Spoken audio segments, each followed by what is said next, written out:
这一睡，不知过了多少年月，这里根本不是蓝星，我穿越了。苗头，我的孙女！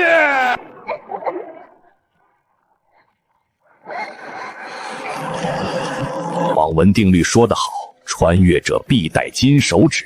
丁，检测到河氏宿主，河神系统绑定中，成为白水河河神功。金手指是有了，但河神是什么鬼？还是一条破小河的河神？想我大曾妖君，竟让我屈尊当小小河神，简直侮辱我万年道行！什么破系统，也不稀罕。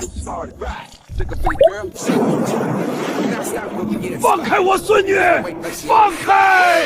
这荒僻小河哪有神仙会来？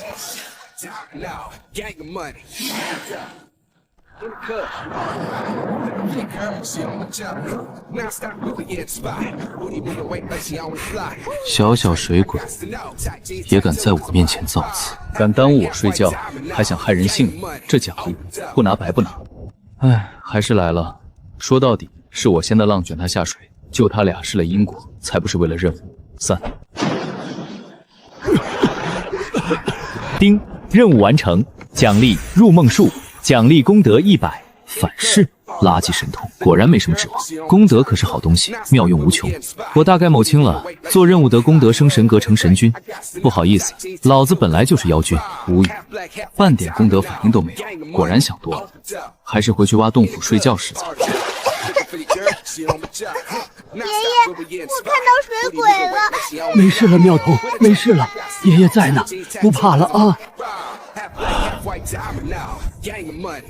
河神显灵。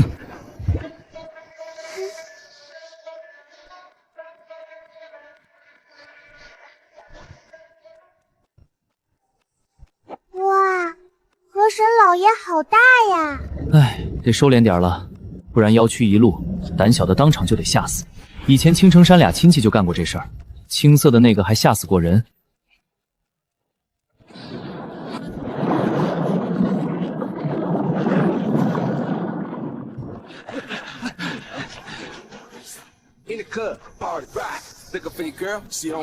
神婆穿越，白水河浪涛移动，那是河神震怒了。小白啊！明日5时，河畔举办河神大祭，平息神怒。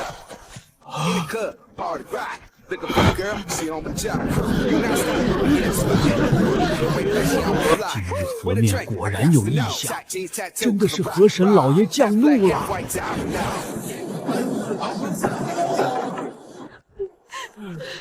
这可怎么活啊？钱粮本就不够，还要凑祭品。这白水河大祭，最恐怖的规矩，人人心知肚明。其中最重要的祭品，便是要献祭一对童男童女。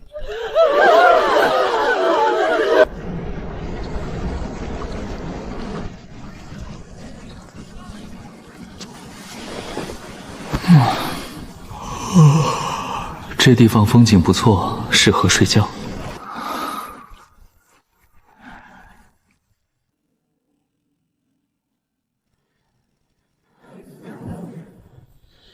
这可怎么办啊？再这样下去，全村人都要活不成了。只能去求邻村的马神婆了。传闻她通晓术法，能知阴阳，可与河神直接对话。是河神伸手就能奏响，我想大家能救下你，你们生生世世受白水滋养，却供奉懈怠，河神要降灾灭村。我们日日上香，从未怠慢啊！大错已著，想要平息神怒，必须献上童男童女一对，且1年1祭。多谢神婆，多亏了您，我们才能安稳度日。这群蠢货还真以为有什么河神，不过是那头鱼妖嘴馋罢了。老婆子正好赚个盆满钵满。神婆，白水河又异动了，求您再帮帮我们。哪儿敢真去沟通河神？白水异动，定是那头君居深潭的绝馋猪嘴遮拦了，想提前遣遣。老婆子已与河国通了意，今年乃阴阳交汇、水脉归元之年，必须年中佳祭一场，明日便办。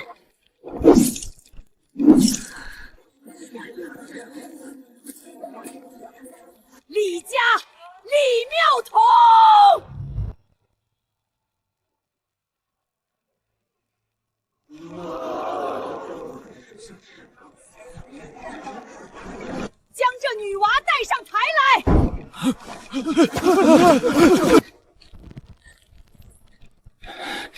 不行，我儿从军战死，儿媳早亡，我就这么一根独苗，你们谁敢动他？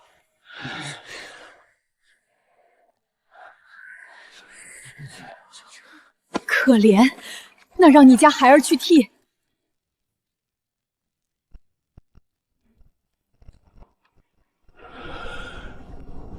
规矩就是规矩，按住他，把人带上来。放开我！老李，对不住了，我们也是没办法。爷爷不哭，妙儿愿意去伺候河神老爷，他昨日还救过我们嘞。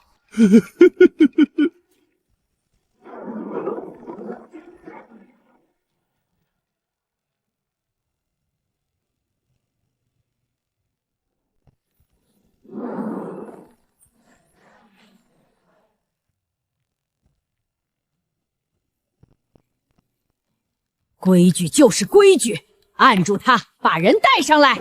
放开我！老李，对不住了，我们也是没办法。爷爷不哭，妙儿愿意去伺候河神老爷，他昨日还救过我们嘞。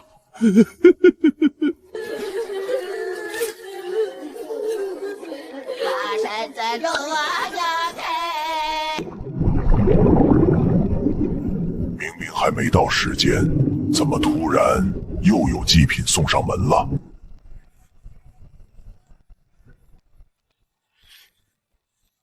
这洞府深入地底数百丈，足够我舒舒服盘起腰躯，安安稳稳睡大觉了。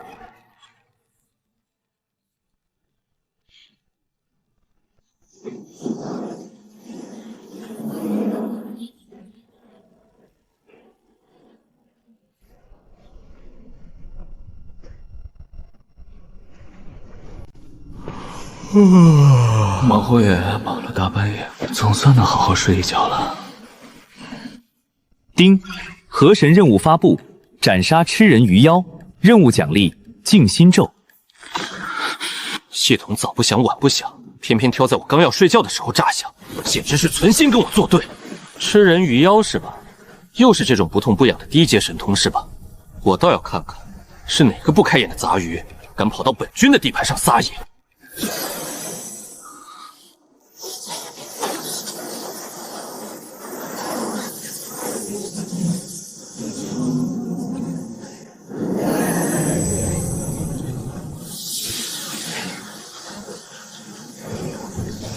我倒要看看，是哪个不长眼的东西，敢在我的河道里干吃人的勾当。河神老爷，今年的祭品给您送来了。河神老爷，妙童来见你了，你还会像昨天一样救我和爷爷？原来是昨日那个小女娃，这群蠢货竟然把我随手掀的浪当成了吃人的凶神降怒。好，很好，拿我的名头干吃人的勾当，还敢动我救过的人，真是活腻了。这是什么东西？这是什么级别的威压？不可能！这小小的白水河，怎么会有这瞬间收敛、跟姚妹一样眨眼恐怖的存在？就是你这只杂鱼，在我的河道里吃人。好一个装神弄鬼，好一个河神降怒，拿我的名头干这等伤天害理的勾当，真当本君死了不成？一个装神弄鬼的老钱婆，一只吃人的杂鱼，也敢在本君的地盘上自称河神？既然敢冒我的名号，就要做好付出代价的准备。两个杂碎，一个都跑不掉。本君今日就让你们看看什么叫真正的河神。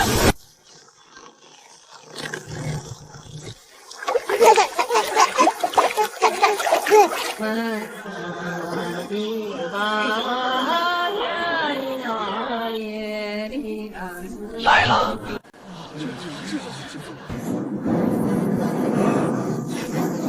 畜生就是畜生，定了1年1季的规矩，还是压不住食欲。赚够了钱，我便寻个地方跑路。河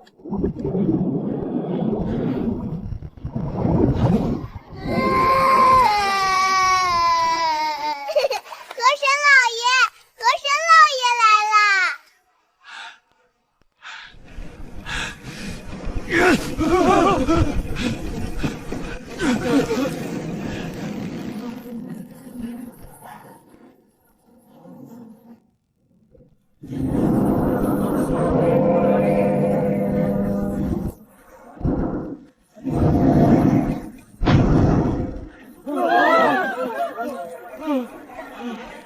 妙童啊！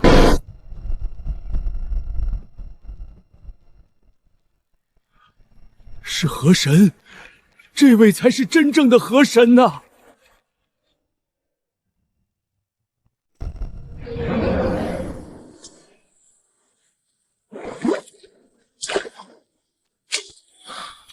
睡个觉都不得安生，刚处理完一个杂鱼，又来一个冒名顶替的，真是晦气。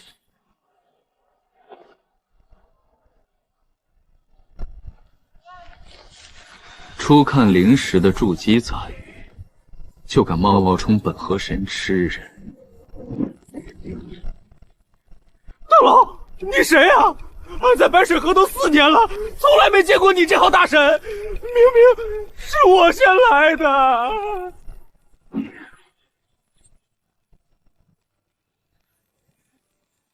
而且，这股无处不在的威压，明显是恐怖到极致的妖气。这位也是妖啊，而且是我从未见过、前所未有的绝世大妖。但是绝世大妖怎会突然降临这荒僻的白水河？就算要吃人，这两岸不过寥寥100人，哪里有够大妖打牙丝的？真正的大妖不该是卷起黑云，直接飞到城镇，大口一张，便能将成千上万人类纳入腹中。完了，这次彻底完了！冒名顶替撞到了正主头上，还是个绝世大妖，我死定了！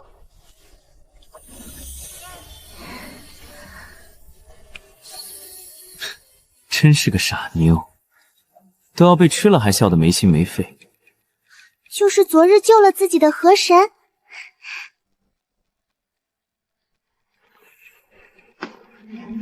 是他，真的是他，昨日救了我和妙龄的河神老爷。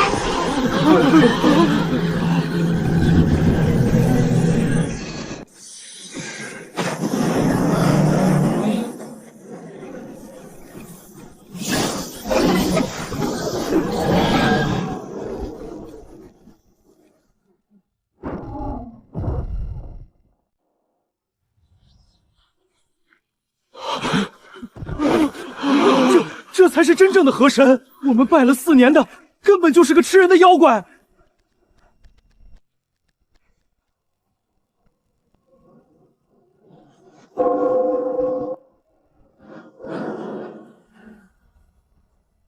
一个刚刚踏入炼气的杂鱼，我虽然没有读心搜魂的神通，但我的万年月历不是单纯用来睡觉的。汝借河神之名，行吃人之事，搜刮民财，祸乱村落，该当何罪？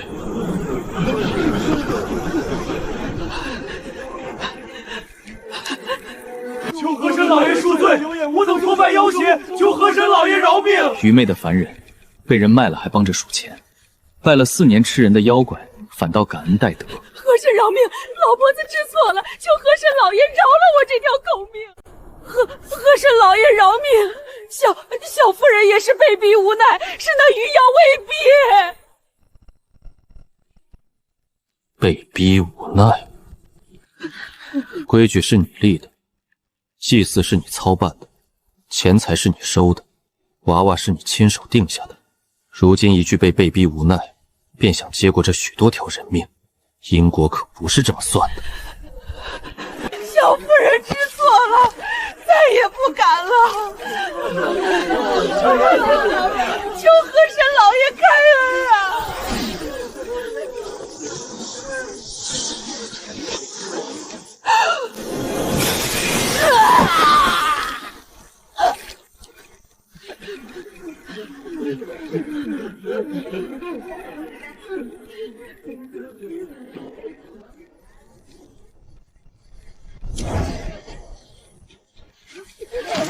从今往后，该打鱼打鱼，该上香上香。再敢有人借河神之名妖言惑众、敛财害命的，下场便与此妖一般。表童，我的表童。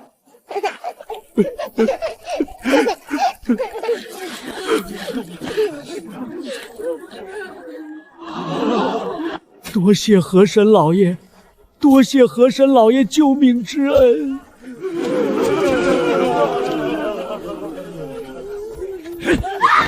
这老贫婆怎么处置？杀了他！把他丢进河里！不行，那会脏了河神老爷的白水河，扔到山上喂狼吧。这老盆婆坑害了我们不少银子，肯定都还藏在家里。咱们去抄了他的家。我觉得咱们应该用这笔钱给河神老爷正经修一座庙，供奉香火，感谢他老人家斩杀鱼妖。对于自己刚刚的冷酷度表现十分满意，而且这一通发泄，心情也格外舒畅许多。做河神，咱也是有听的。杀诗人鱼妖，守护一方水域，任务完成，奖励静心咒，奖励300功德。又是一个有点用，但似乎又没什么用的神通。去角落吃灰吧。功德累积到了400点，估摸想要凝聚神格，提升品道，应该还要差点意思。就算功德足够，想要提升神格品道，咱也不会啊。算了，先睡觉吧。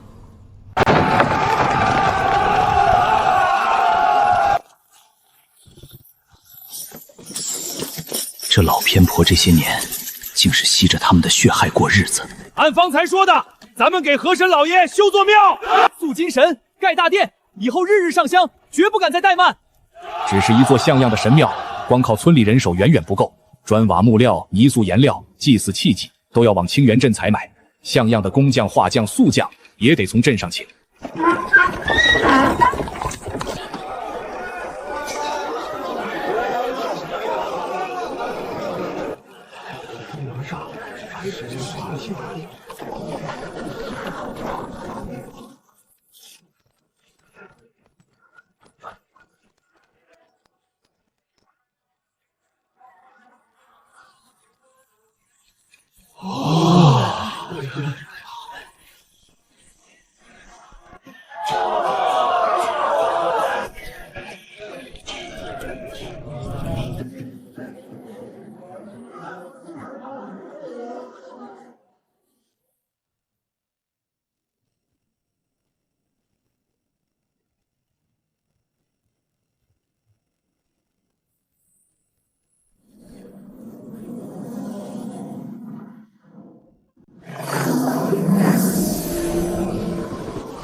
这什么动静？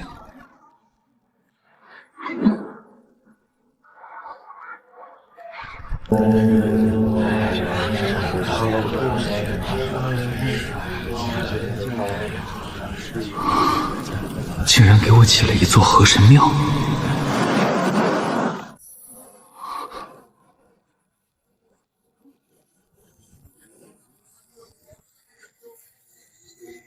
没想到这些村民倒是有心了。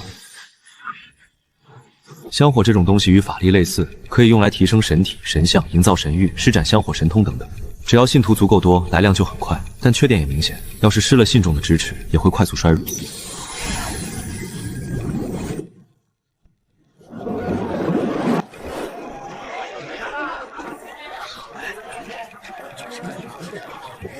白水河神显灵杀妖，村民立庙的消息逐渐在青阳镇口耳相传。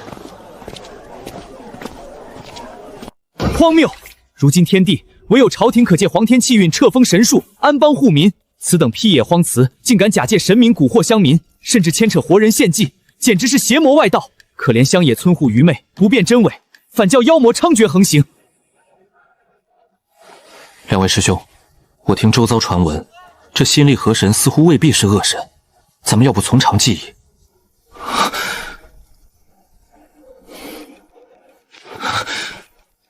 师弟糊涂啊！妖精鬼怪哪有良善的，必是蒙骗乡民的诡异伎俩。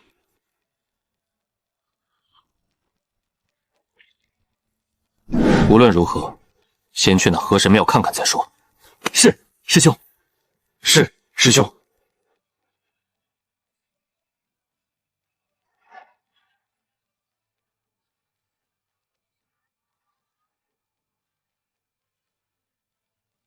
自从成了庙祝，爷孙俩的生活也渐渐好转。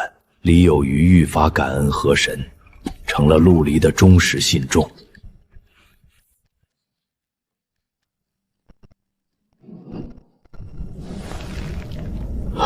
他脸色一变，只觉这三人气度不凡，身上都有一股灵力气场，心中升起不好的预感。连云宗周衍携师弟赵传尹妃下山巡查，听闻此处河神显灵镇杀妖邪，特来查证。还望河神圣驾降临，容我等一问。懒得理会。他是听自家儿子说过，天地之间有仙门斩妖除魔，护佑一方安宁。没想到白水河余妖肆虐4年，没有仙门来管，河神显灵之后，却是碰上了。3位仙长，河神老爷在河底清修，不喜俗物惊扰，但我敢用性命担保，他老人家绝非妖邪之流。是啊，也许河神老爷在睡觉嘞，你们要是不上香，就不要打扰他。而邪魔外道，无赤无风，竟敢在此处妄称河神，收受百姓香火。今我仙门巡查到此，却藏头露尾，不敢现身。我看你亦是山精脚怪之流，妄想成神。今日我便替天行道，拆了你这破庙，看你露不露面！住口！你们胡说八道什么？河神老爷是大恩人，那日余妖要吃庙童，是河神大人从天而降杀了余妖。余妖在白水河肆虐数年，你们仙门不来，如今河神显灵斩妖，你们反倒来恩将仇报。我看你们才是那余妖的同伙。爷爷，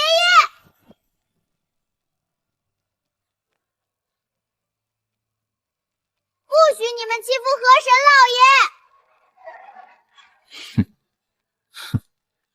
恩人，2个凡夫俗子，被妖邪迷了心窍还不自知。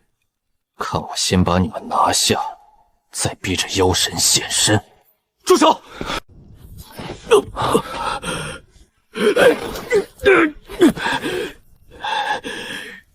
要回庙，先踏过我这把老骨头。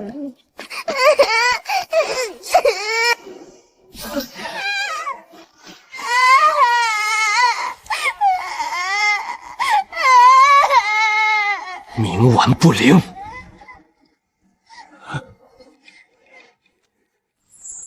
既然你们不肯让，那我就先毁了这神像，看你这妖神还装不装死！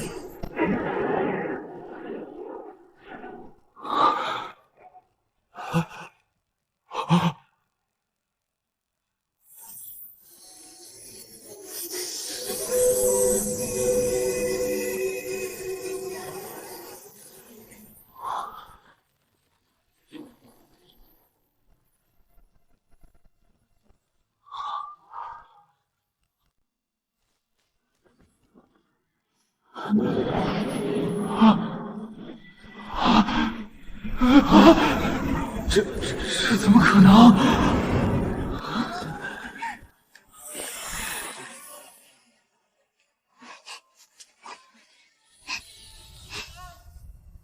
都这么近了，怎么还看不清河神老爷的脸嘞？哭得我脑仁疼。哎呦！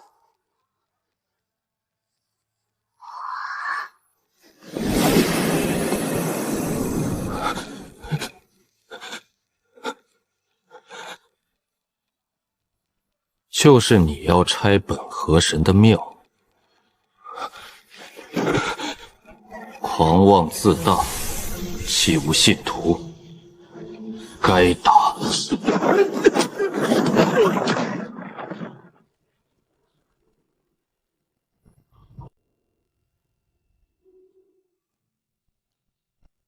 你修为最高，眼见同门欺凌凡人，却迟迟不肯出手制止，管束不力，罪责难逃，该罚。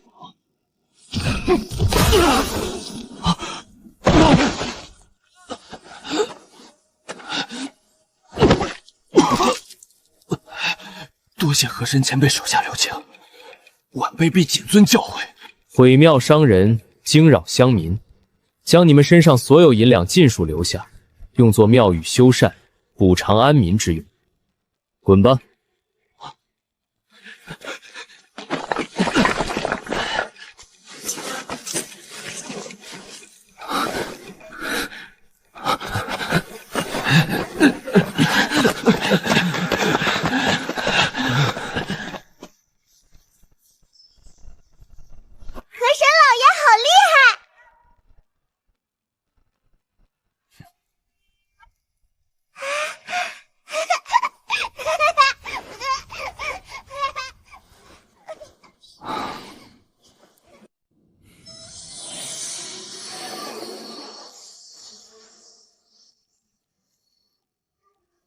爷爷，河神老爷走嘞。妙童，河神老爷又救了咱们一次，快给河神老爷磕头！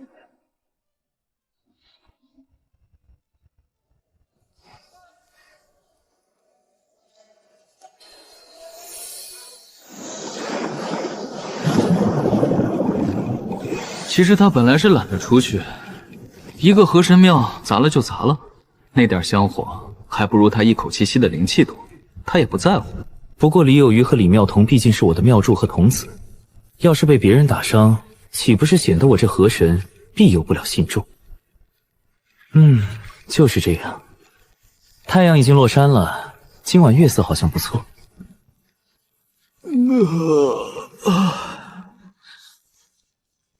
就去赏赏月亮吧。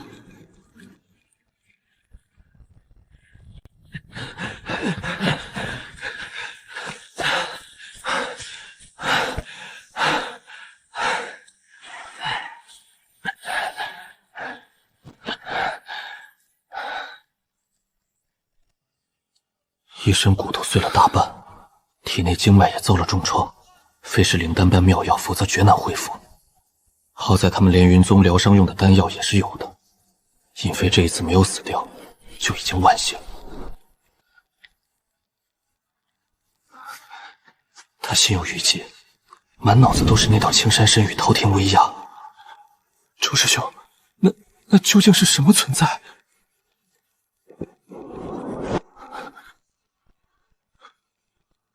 是药，而且是化形大药。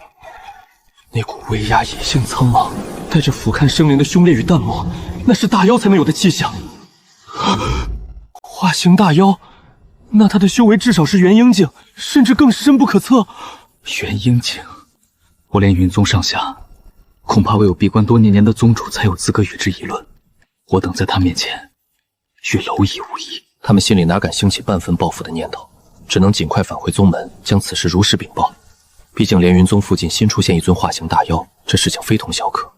只是周衍万万没想到，他们一行的直寻历练，刚刚下山就这么无疾而终了。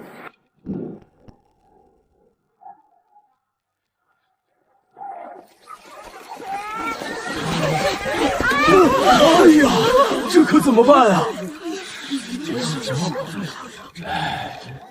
仙门弟子闯庙，河神显灵打跑3人。河神显灵护佑乡民，还打跑了仗势欺人的仙门弟子。河神显灵护佑乡民，还打跑了仗势欺人的仙门弟子。河神显灵护佑乡民，还打跑了仗势欺人的仙门弟子。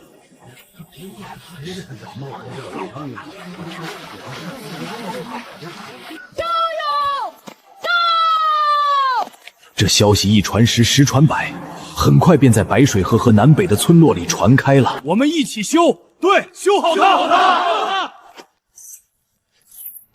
嘿呦，嘿呦！老板，这瓦怎么卖？1文钱1块，大家小心点，别摔着了。大家加把劲儿！对，快到了，快到了。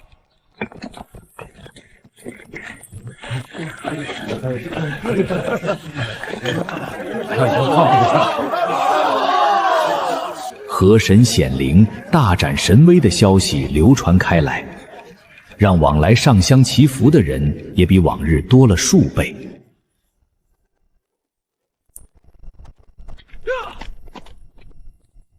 大人，不好了！他乃朝廷命官，又执掌青阳镇多年，最清楚连云宗的身份。那可是坐镇青阳、斩妖除魔的道盟仙门。连云宗底蕴深厚，手段非凡。连云宗的弟子，就连府城大远见了，都是要以礼相待。白水河，我记得那不过是极为荒僻的一条小河，怎么会突然冒出了一个什么劳狮子河神，还将3名连云宗的直训弟子给打成了重创？他是知道连云州能封的，虽然有些仙门弟子共有的孤傲性子，但是降妖除魔的本质向来是责无旁贷。难不成那白水河神是凶蛮妖罪，所以双方起了冲突？而且连云宗还没弄过人家。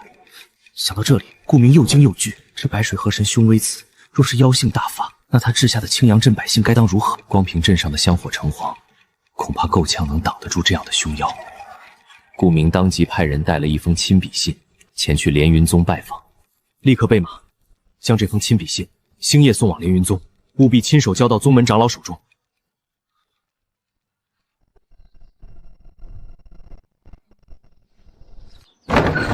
连云宗回信。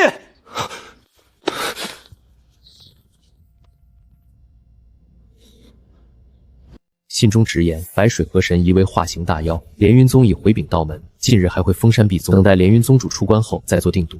连云宗建议顾明约束百姓莫要靠近白水，对方非是蛮不讲理之辈。顾明收到信后，又是好几夜没睡好，他不断派人打探河神庙的消息，从白水两岸的村民收集情报，得知这位河神很少现身，几个月来一共也只显灵2次，还都是为护佑乡民，无祸乱地方的举动。顾明终于稍稍松了口气，不过他的眉头并未舒展，反而渐渐愈发坐立难安。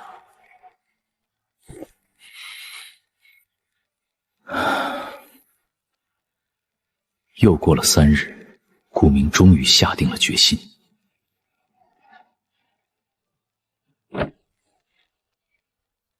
你们几个跟我走。是。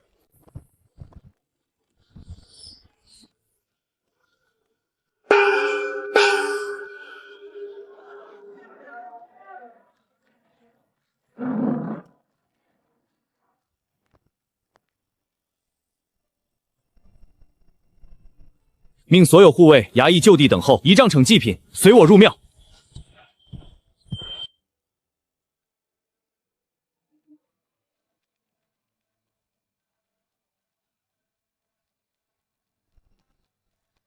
从晨光初露到日头正午，顾明始终跪伏在地，一言不发。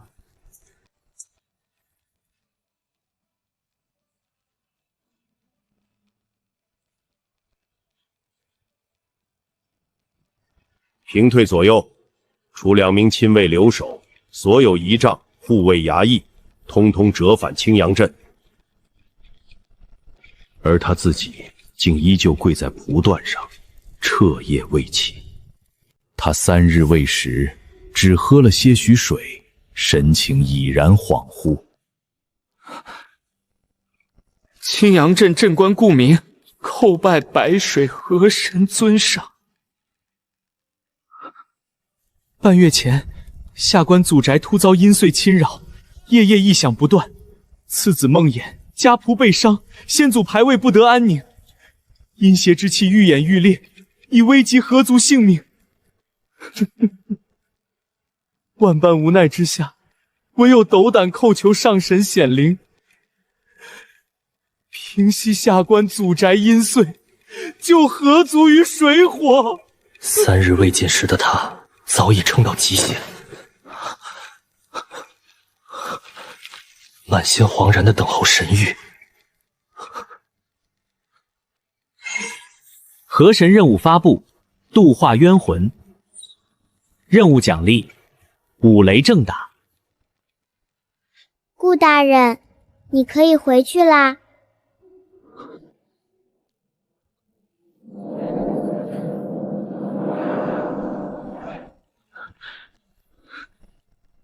不过旭夕之间，他竟然从河神庙内径直出现在白水河的尸崖之下。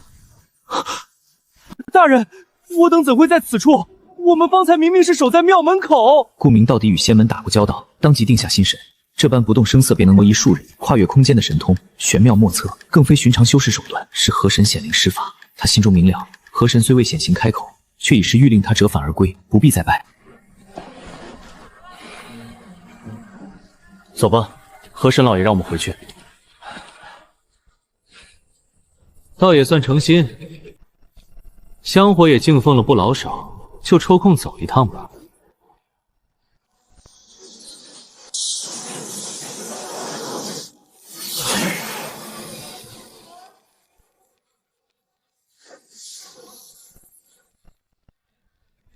转瞬之间，陆离虚立在青阳镇的上空。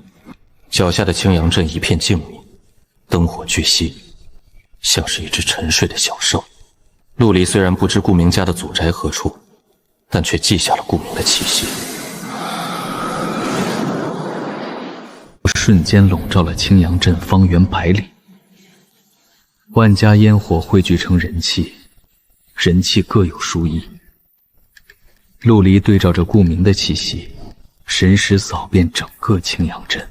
镇中有一处人气旺盛的宅院，这是顾明如今的家宅。而在镇外西郊，亦有一处气息相似的3间宅邸，此处却是荒寂无人，更隐隐散发一股令人心悸的阴寒气息。宅邸闹鬼，自然无人敢住。找到了，这便是顾明的祖宅，被一股无形的阴霾笼罩。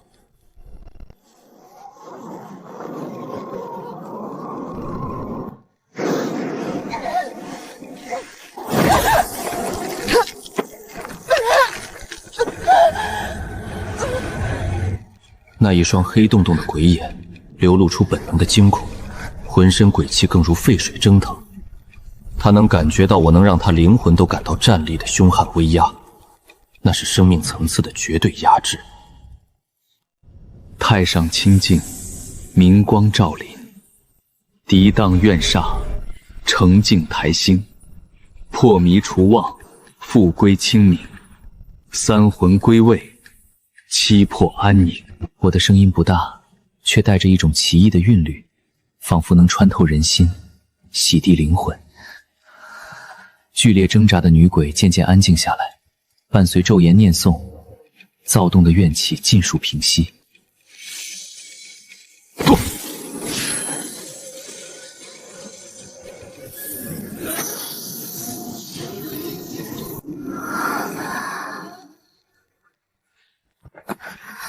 青山猎猎，周身萦绕淡淡青光。你是谁？这系统总算还有点用。吾乃白水河神，青阳镇关进庙拜神，求我化解祖宅阴祟。今吾来此，却发现时而阴怨盘踞，是何缘由？好恨啊！河神大人，神威煌煌，受顾家香火，焉有公道？我若不公，早就一巴掌将你打杀了。若有冤情，速速说来。民女名唤苏若儿，本是青阳镇郊外织户之女，爹娘早亡，孤身一人，只靠着一手织布手艺勉强糊口。半月前，顾家赤子顾林游街路过，见民女有几分姿色，便暗中指使恶仆，夜里将我强掳进这顾家祖宅，锁在偏院之中，逼我做他藏在暗处的顽宠。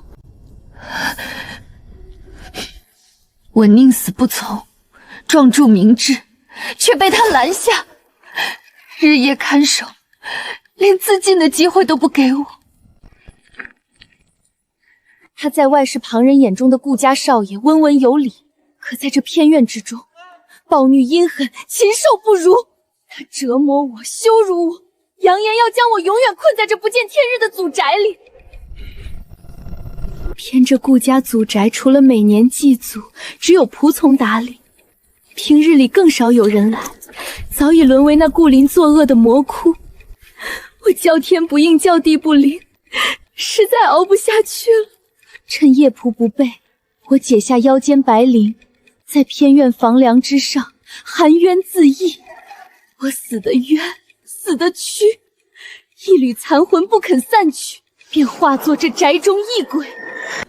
我恨顾林狼心狗肺，恨他仗势欺人，恨这顾家上下包庇纵容。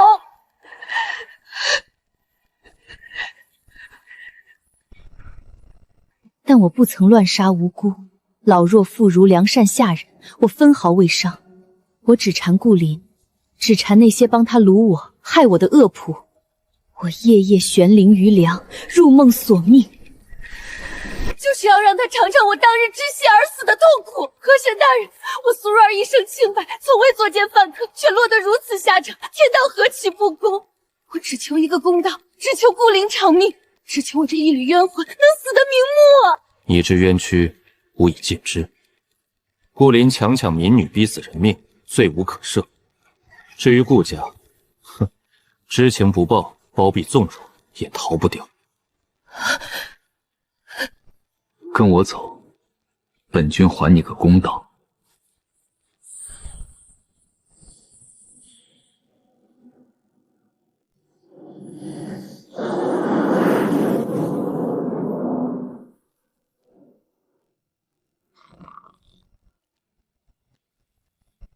他们一行3人本是要连夜赶回清源镇，但顾明的身子实在吃不消，故而两亲卫便在道中的破庙歇息一晚，明日一早再上路。两亲卫刚刚在河神庙小憩过，此刻精神抖擞，身形笔挺地站在门口。这好在两亲卫虽然没修过仙，但也练过武，对付寻常野兽不在话下，气血旺盛，也能让游魂野鬼退避3术。什么情况？虚惊一场。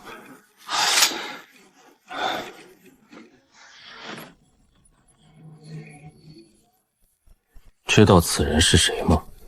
民女不知。他是顾家现任家主，青阳镇的镇官，也是给本君上香拜神之人。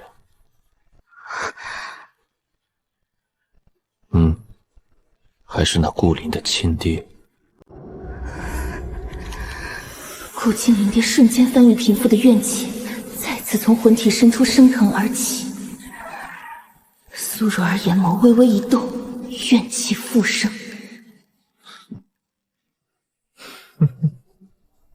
嘿，本想寻他当面对质，既然睡得这么香，那就梦里见吧。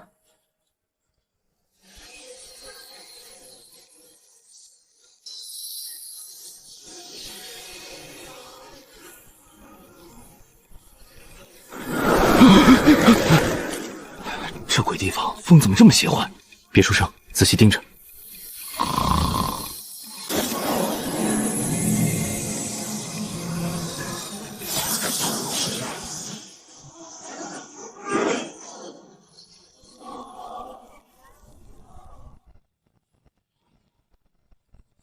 系统送的小玩意儿又有了用武之地。至于提及的反噬，我是谁？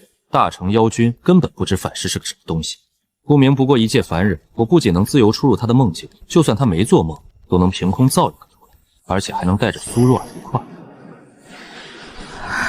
陆离舒展入梦术，指尖轻捏，一道清冽的水色灵光骤然裹住苏若儿。人在深睡之时，一般是没有梦的。顾明的意识就正飘在一片无止无休的混沌黑暗中，静谧安详。顾明，周遭物换景移，他竟然来到了城郊祖宅门口。只是这祖宅又略有不同。自从他为官发迹之后，每年都会请人修缮，而眼前的这处宅地满目破败，就像有什么脏东西抑制不住，呼之欲出。忽然，顾明在梦中彻底清醒。阴祟，有阴祟害人！他想起了祖宅的变故，次子梦魇家仆受伤。他将人从祖宅中全都迁出安置，难不成他家祖宅已被阴祟荒败至此了吗？屋中的陈设，他已无暇注意。顾明满眼皆被那悬在房梁下的一道白影所占据。那本是个面容姣好的女子，一身白色的粗布入裙，却是污渍斑斑。白绫勒着她的脖颈，让她面色铁青，四肢僵直垂落，显然逝死多时。顾家主，求你我做主伸冤！顾明只觉心脏好像被人狠狠一攥，两眼盯着骤然活过来的女鬼，什么话都没听进去。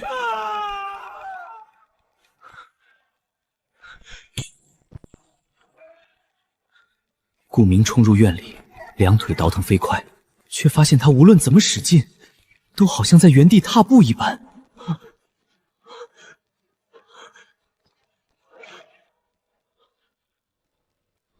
顾家主，你的梦就在脚下，你能逃到哪儿去？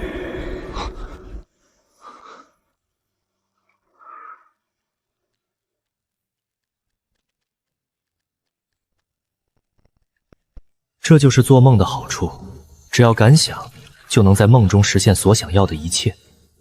虽然这是顾明的梦境，但此刻却被我一脚定住，自是反客为主，为所欲为。顾明揉了揉眼睛，这祖宅偏院阴森恐怖，只有青衣身影，周遭景明和煦，一片安宁。而且来人的样貌与河神庙的神像骤然相合。祖宅阴岁入梦索命，河神老爷救我！这顾明还以为我是来救他的。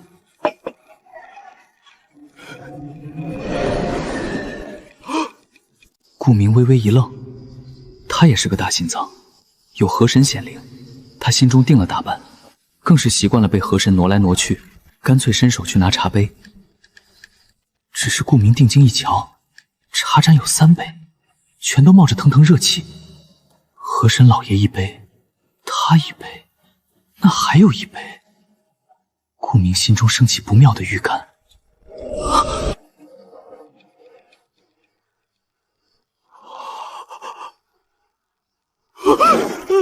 河神老爷，河神老爷，他。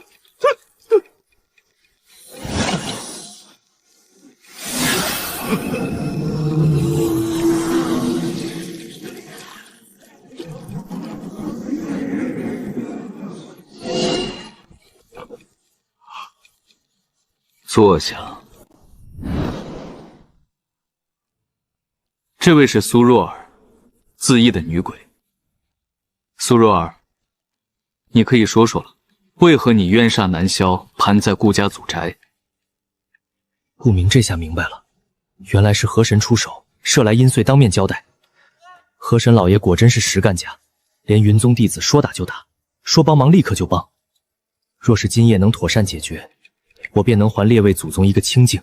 半月前，顾灵游街路过，他见我有几分姿色，便指使恶仆夜里将我强掳进这顾家祖宅，锁在偏院，逼我做他藏在暗处的顽宠。我宁死不从，撞柱明志，却被他拦下。他日夜看守，连我自尽的机会都不给我。他在外温文柔雅，在这院里却是禽兽不如。他折磨我，羞辱我，他扬言要将我永远困在这不见天日的祖宅里。生是他的人，死是他的鬼。我叫天不应，叫地不灵，实在熬不下去了。趁夜仆不备，我解下妖仙白绫，在偏院房梁之上含冤自尽啊！不可能，灵儿她怎会做出这等事？顾灵在外装的温文人雅，背地里却是个禽兽不如的魔头。顾家祖宅成了他作恶的魔窟，知情不报的仆从是他帮凶。你身为顾家家主，难道真的半点不知情吗？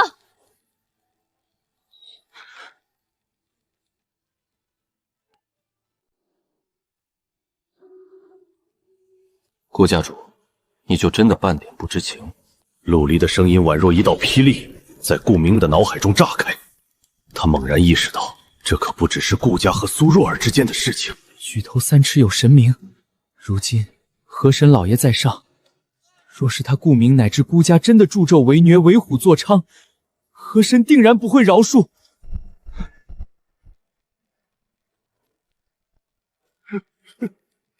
此子顾林素来养在妾室林氏身边，下官真不知这孽长竟然做出如此恶事啊！若顾明确知次子作恶，又存心袒护，又怎会求到河神庙来？这分明是搬起石头砸自己的脚，天下断无这般蠢人。顾家主，此事你求到我头上，总该有个交代。顾明此刻心乱如麻，惶惶难安，哪有半分心思细辨这些？此事灵儿为恶，理当严惩。我定给苏姑娘一个交代。严惩？如何严惩？是打他几板子，还是关他几日？即便他此刻东西其恶，骨肉血脉之情仍在，他如何舍得？我愿为苏姑娘修抄坟茔，迁入顾家祠堂，年年春秋祭典，我亲自上香赔罪。只是灵儿她……顾明，我苏若儿虽是穷苦出身，也绝不稀罕入你顾家祠堂，受你们这帮肮脏香火。我一条命，顾林也是一条命。顾林害我含冤而死，我就要他以命抵命。苏姑娘，是我顾家亏欠你。和珅老爷，下官愚钝，下官实在愚钝啊！陆离始终沉默旁观，此刻方才缓缓抬眼。顾家主，你既然下不了决心，我便替你下。杀人偿命，天经地义。我说的可够明白？脑中轰然一响，如遭雷击，双肩骤然垮下，眼中最后一丝不舍，尽数被决绝取代。下官明白了。顾林交由苏姑娘处置，以命抵命。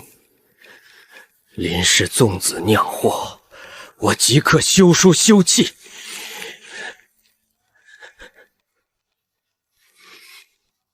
子不教，父之过，我会上书请辞，归乡闭门，以赎己罪。那些帮凶掳掠、看守的恶仆，我也会尽数绑起，按家疆毙毙。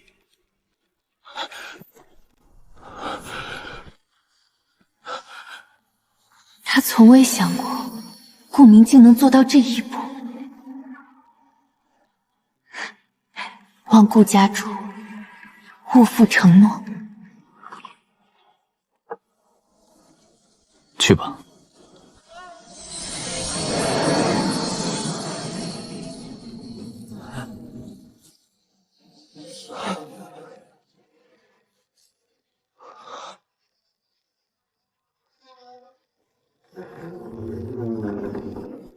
大人，天上层大亮，还可再歇片刻。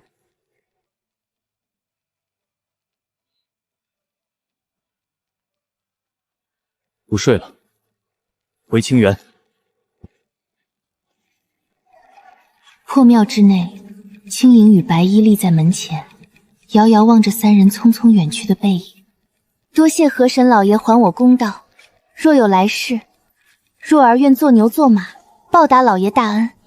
这世间似乎并无九幽黄泉，他未必有来世，更无从转生。但这些话他不必说出口，连他自己都尚未摸清这世间的运转秩序。公道只还了一半，另一半要你自己去取。走吧，我陪你再走一走。看戏自然要看全套。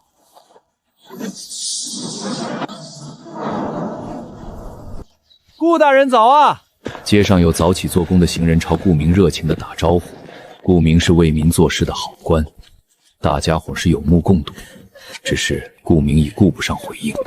老爷回来了！老爷回来了！一爹已经在帮你想办法了，就算请不到连云宗的仙长，他也一定有办法请到有本事的真人，能治那可恶的阴祟。他想到自己在河神庙一跪3日，竟是为这么个畜生求神问法，心里的火气便蹭蹭上冒。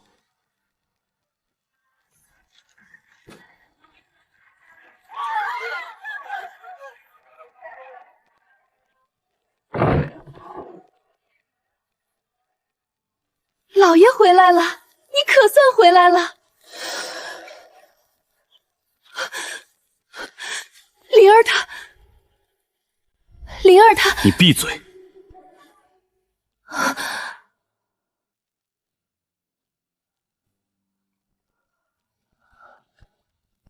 哪还有半分昔日翩翩公子的模样？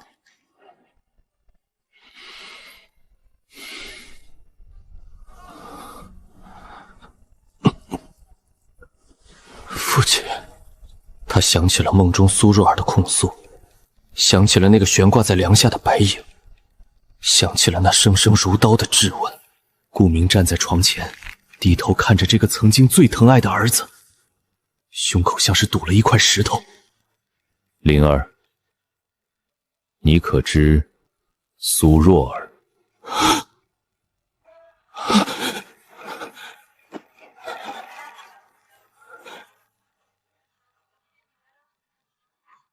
父亲，您怎么知道？我怎么知道？他死在我顾家的祖宅里，吊死在房梁上。不是我，父亲，我没有，我真的没有。看着儿子这副丑态，顾明心中最后一丝不舍也彻底化为了冰冷的恨意。求你饶了灵儿吧，他只是一时糊涂啊，他是你的亲生儿子啊，你不能这么对他。住口！若不是你平日纵容溺爱，他怎会做出这等伤天害理之事？即刻休书，休了你这个纵子无度的妇人！来人，把所有参与掳掠和看守苏姑娘的恶仆全都给我绑来，按夹杆绑毙。是。至于你的命就交给苏若儿处置。父亲，不要啊！我不要被女鬼索命，求求你饶了我吧！老爷，求求你发发慈悲，饶了灵儿吧，我给你做牛做马。子不教，父之过。我会上书朝廷请辞官职，归乡闭门思过，以赎我教子无方之罪。把他给我看好了，不许任何人靠近。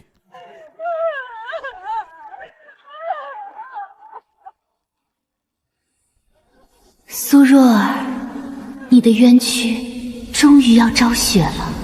好戏才刚刚开始。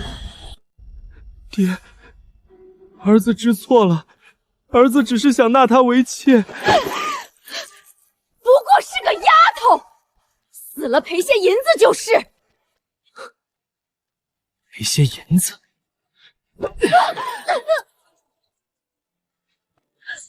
你纵容她强掳民女，包庇她作恶多端，我顾家的脸面都被你们丢尽了。老爷，你要干什么？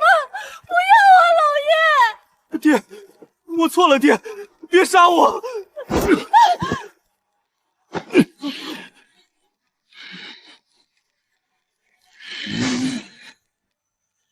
他欠的命该还了。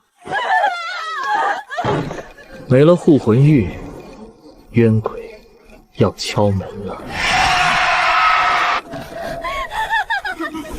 我错了，若儿，饶了我！我的儿，银子，娘娘有银子。对外宣称次子顾灵暴病而亡，将林氏送回娘家。我即刻写休书，今后死生不复相见。再把跟着少爷作恶的张福等恶仆，全部按家法杖毙。天亮了，你大仇得报，怨念消解，受不住这阳气。多谢神尊。西南方向似乎有冥冥中的指引在呼唤我。那边阴煞之气冲天，想必是亡魂转世轮回之所。去密林暂避，待日暮后再上路。度化冤魂任务完成，缔结五雷正法，功德加600，累计功德达到1000点，成功触发神位进阶任务。这就是五雷正法，威力平平。已醒了半个月，该回洞府歇息了。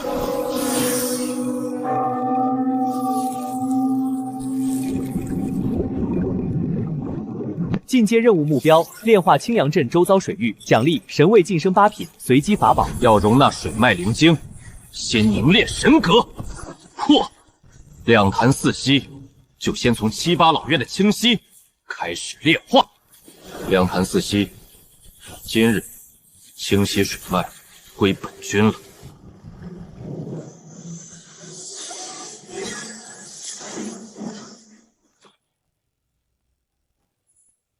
何方野神敢在太岁头上动土，打搅老朽清修？对，快停手！我们大王发话了！一只住了300年的老鳖也敢打断本君施法？放肆！老朽乃这清溪龙王，岸边村民年年上贡，这片水域是我的地盘。念你初来乍到，不懂规矩，只要你滚出清溪，让老朽自治，每月上贡10条木和鱼，如何？够意思吧？啊！10条河鱼！哼！大仙饶命！带着你的10条河鱼，滚出本军的清溪！大仙，老朽愿每月上供50条河鱼，仍者通解。我不要鱼，清溪归我。你若继续住这儿，我不拦你，不用交租。小老儿有眼不识泰山，大人您放心，小老儿一定替您把这清溪看管的妥妥当当。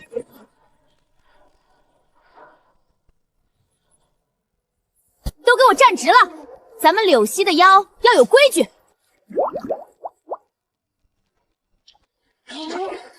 你知不知道这里谁造的？白水河神，听过没有？不怕告诉你，我可是曾与河神大人一起喝过酒的。娘亲骗人！你昨天还说连河神庙都没去过呢。大人的事，小孩子别插嘴。哦，那你倒是说说，这河神长什么样？河神大人的尊容，身高8尺，腰围也是8尺。哦，既然你与他如此相熟，不如现在就把他叫来。河神大人何等尊贵，他老人家日理万忙，哪有空见你这闲人？你别过来啊！再往前走一步，小心河神大人降下天马灭了你！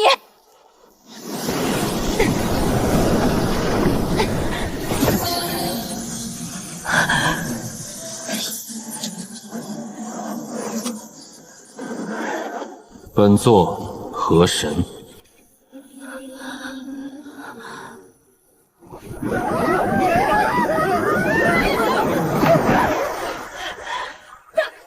人饶命！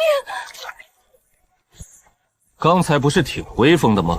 神尊大人，小妖上有老下有小，求您高抬贵手，别赶我们走啊！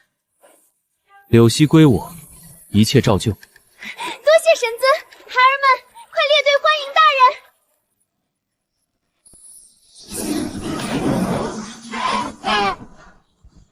这是凡钱？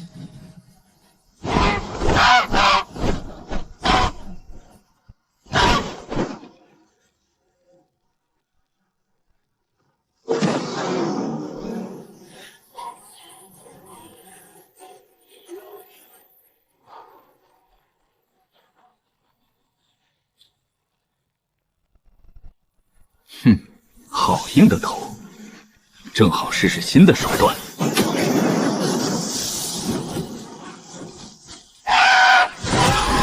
既然如此，那便尝尝这满功率的五雷正法。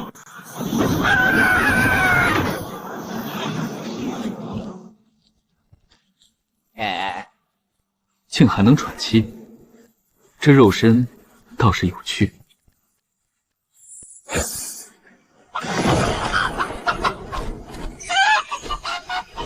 滚远些！再凑过来，本尊今晚便吃烤鹅。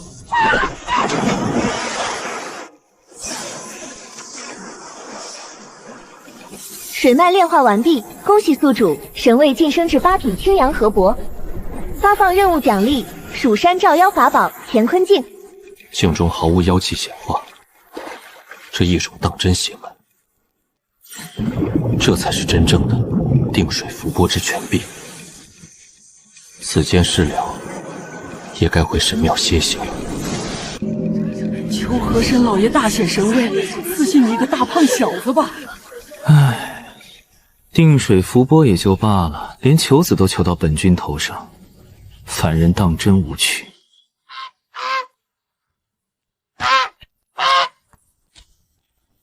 这不是落雁潭那只吃人的凶兽吗？定是被河神老爷显灵收服了。河神老爷法力无边啊！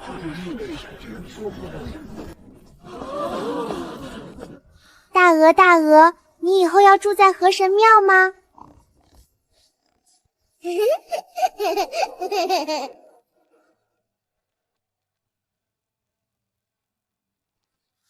能扛住满功率五雷正法，乾坤镜却照不出丝毫妖气。这异种着实邪门，便暂且收你在身边，养养神，看看你是个什么来头。大白，你的新羽毛真好看。收收你的妖气，别下着相克。这日子过得倒比在昆仑山还要舒坦。青阳河伯陆离，来历不明，疑似化形大妖，虽约束水族无有劣迹，但这等高深修为实在难以揣测。若想与这位大妖交涉，恐怕必须等掌门出关才有把握。李老四进山后凭空蒸发了，就剩这一把柴刀，守渡人王老汉也不见了，这脚印是直奔水底去的。活不见人，死不见尸，短短1个月，足足5个人了。我夜里进山，撞见鬼了，那根本不是活人走道，提着白灯笼，身子全是直径径的，那是来索命的。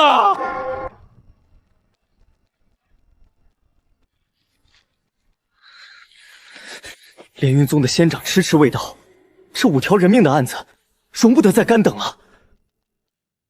顾明大人离世前曾留话，遇事必去河神庙拜求，必去河庙拜求，犹如刀剑出鞘般的精神。北教，立刻去河神庙。大人，这天都黑了，外头可是有吃人的怪物在吃人啊！这会儿出去，就是因为天黑才去。明天案台上又得多一张状子。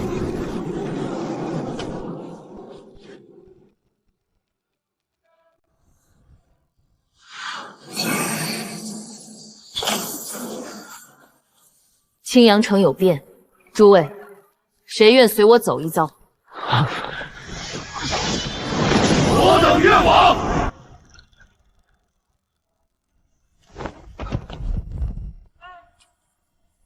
阴煞之气极重，全员戒备，连夜除魔。李庙主，下官实在是没法子了，5个人离奇失踪，生不见人，死不见尸啊！算命都说是赶尸作祟，求河神老爷开恩，保佑一方平安。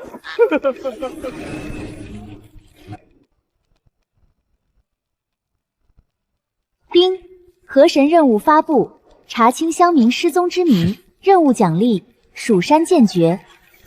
5个人离奇失踪，求河神老爷开恩。蜀山剑诀，这等破烂奖励毫无吸引力。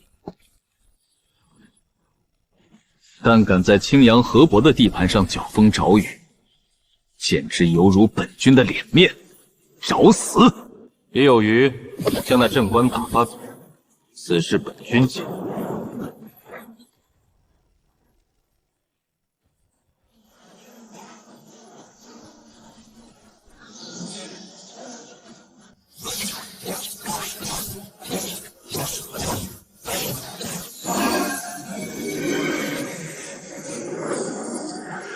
藏的倒是隐蔽，可惜在本君面前玩弄阴煞。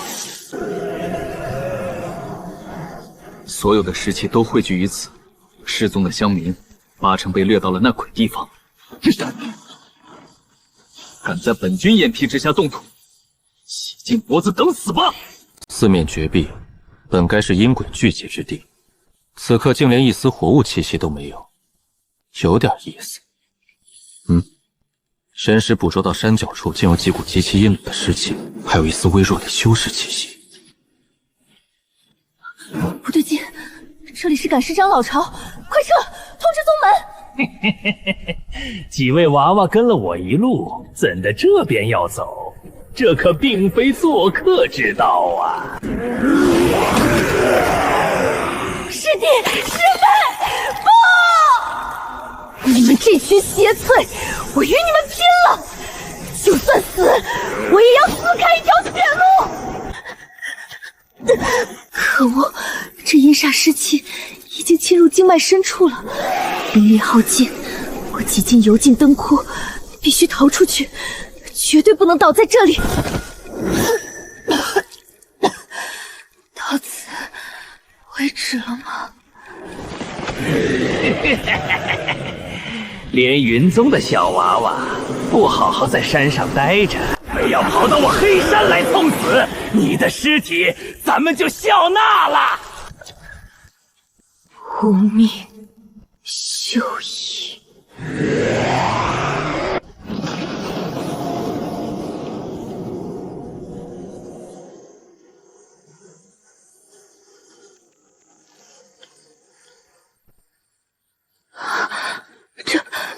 这是什么威压？散。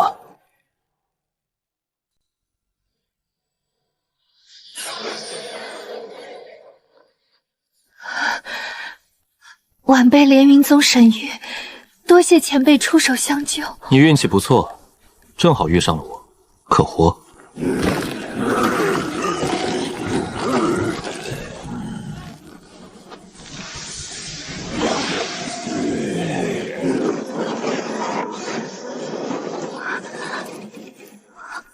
这水波荡漾的身影，难道是连云宗上下避之不及的那个禁忌——白水河神？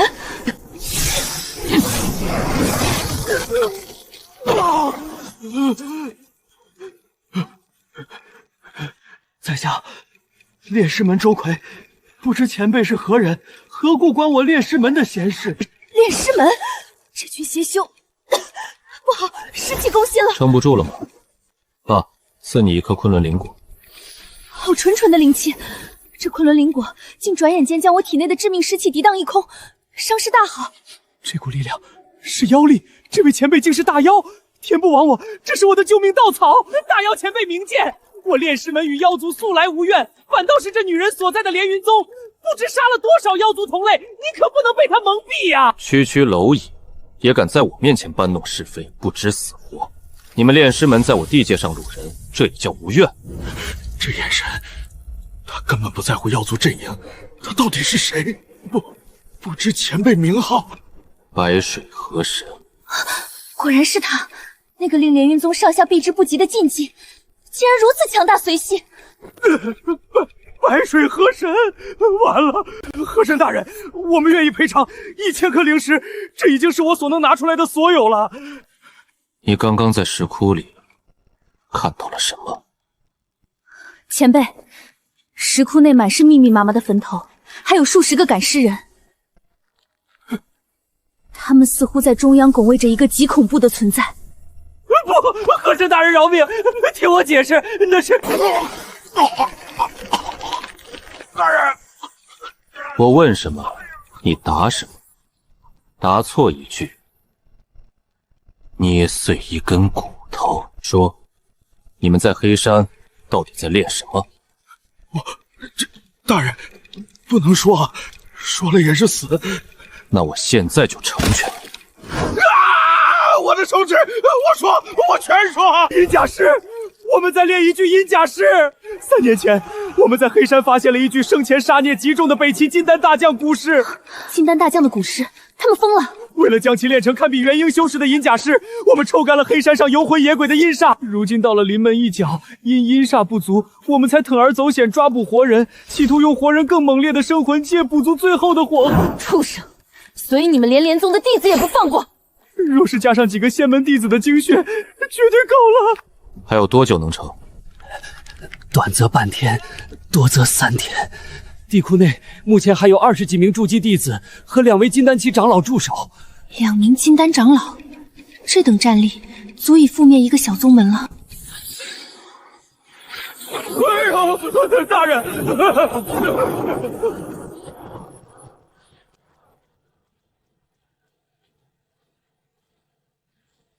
带路？带什么路？你说呢？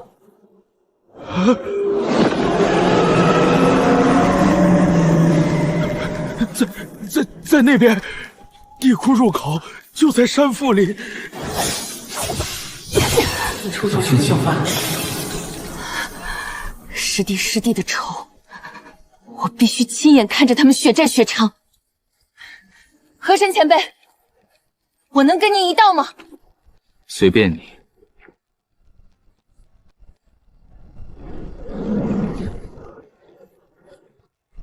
这地方倒是选的不错。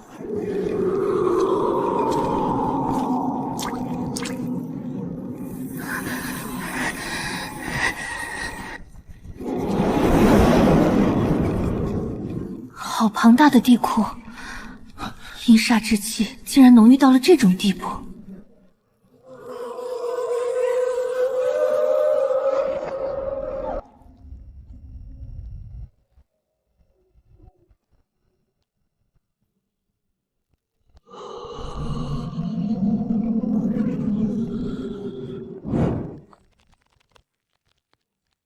周师兄，什么人敢闯我炼师门重地？你说还有2个金丹长老，人呢？若是在李氏炼药，阴甲师养成就差最后一步了。那就先清场。和珅大人，求！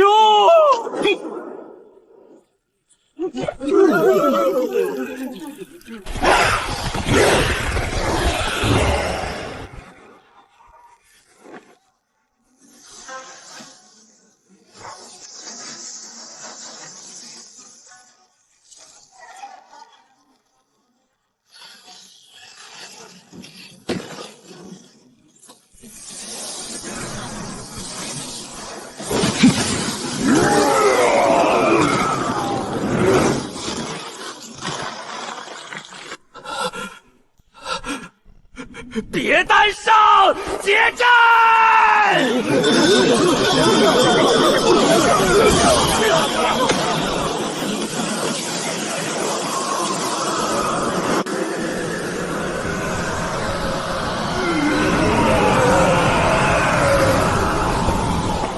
炼师大阵，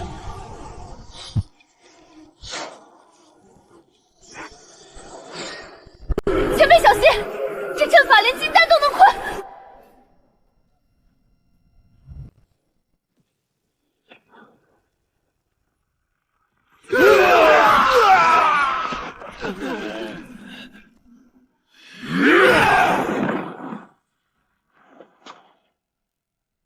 敢动我炼师门的人就得死！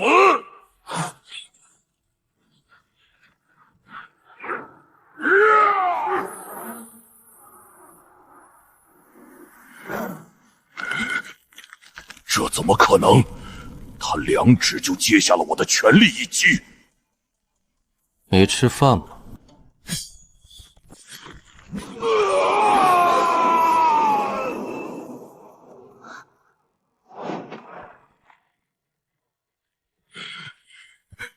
你到底是什么东西？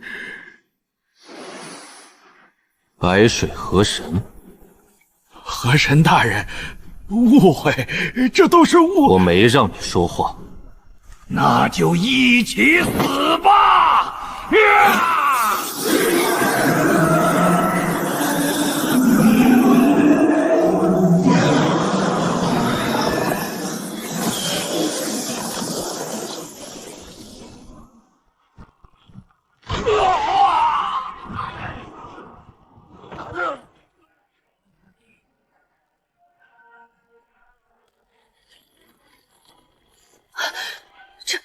他们的金元正在被强行抽干。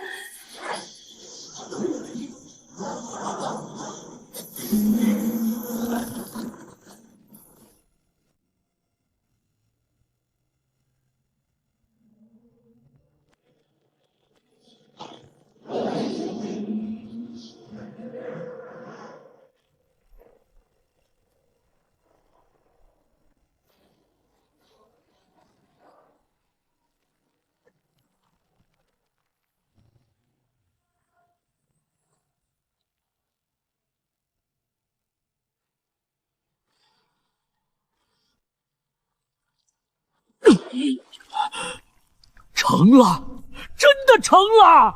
这阴甲师的气息绝对堪比元婴老祖。是啊，有这阴甲师把他们全杀光！阁下也看到了，这阴甲师一出，谁也讨不了好。你若就此退去，我炼师门倒可既往不咎。这怪物可是铜皮铁骨的银甲师，他到底在等什么？为何不趁机偷袭镇压？别在那儿抓耳挠腮，像个猢狲。安静看戏，3年我是韩庄。你是北齐大将韩庄，是我们耗费3年心血将你练成银甲之尊，此辽突然闯入，欲毁你道金，快杀了他！这是什么怪物？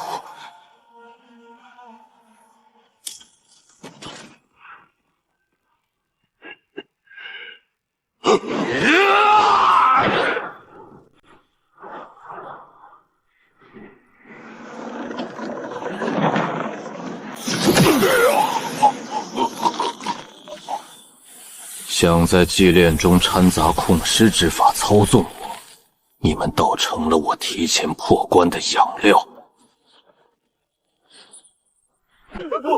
老祖饶命啊！是我们唤醒了你。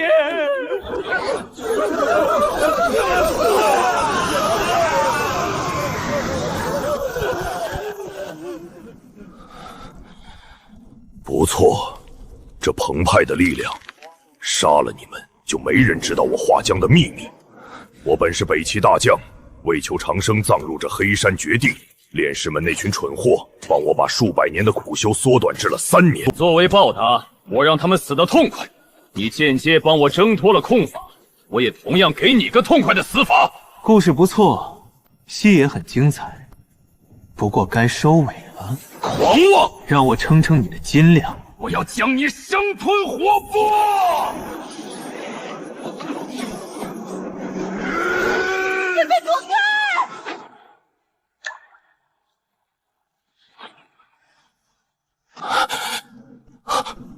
残影，什么时候？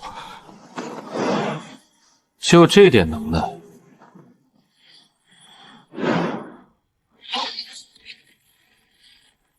结结实实挨了前辈一击，这银甲师应该……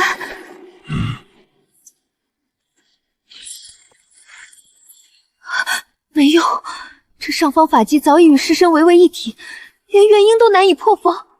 力道尚可，可惜你破不了我的防。哦，是吗？我韩庄一生征战，未尝一败，这一次也一样。哦，未尝一败，那今日便教教你规矩。既然有小辈看着，也就让我稍微耍耍帅吧。太慢了，你的拳头连本座的衣角都摸不到。只会躲的懦夫，给我死！空有蛮力，破绽百出。这究竟是何等恐怖的实力，简直毫无还手之力！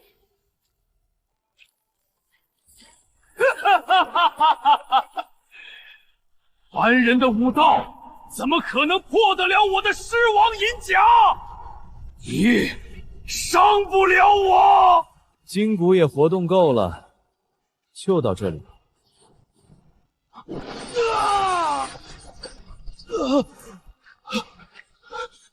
怎么可能？我明明刀枪不入。你一生囿于凡俗事业，又怎识得乾坤之道？本妖君在金丹时候就度49天劫如洗澡。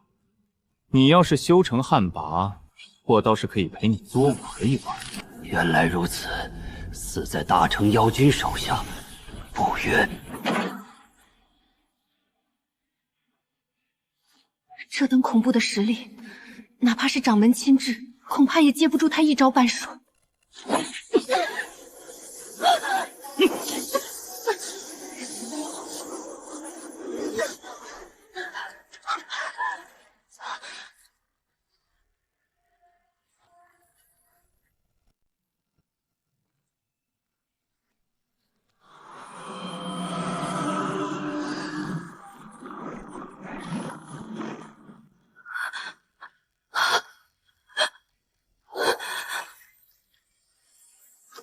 小凡，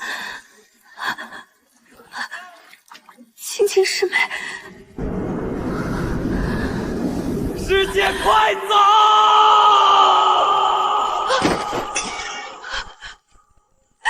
天天地不仁，万物寻道。这蚀骨的死劫，你须得自己扛过，跨不过，便是终生心魔。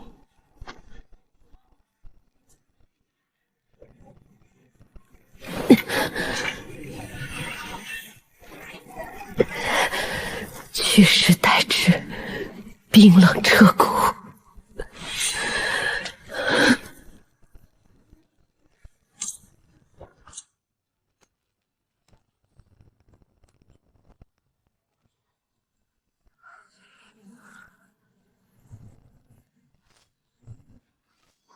他走了。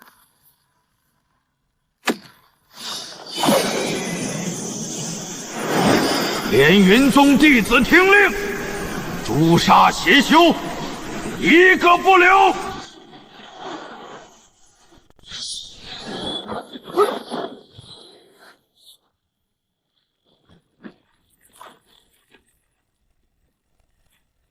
神渊，这里究竟是怎么回事？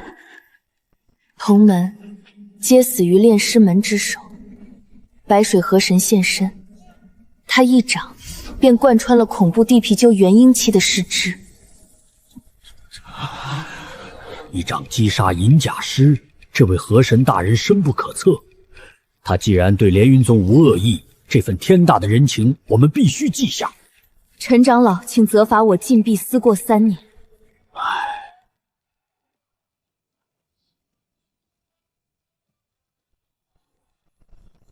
连云宗，算你们运气好。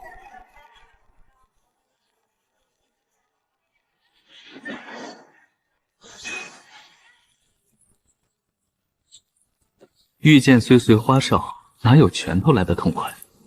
不过，这笔红财倒是颇为受用。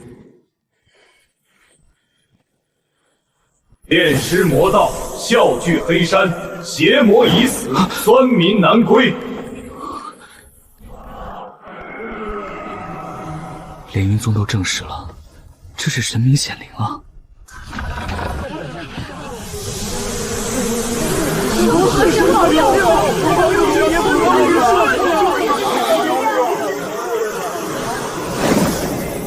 除非要事，否则绝不打开。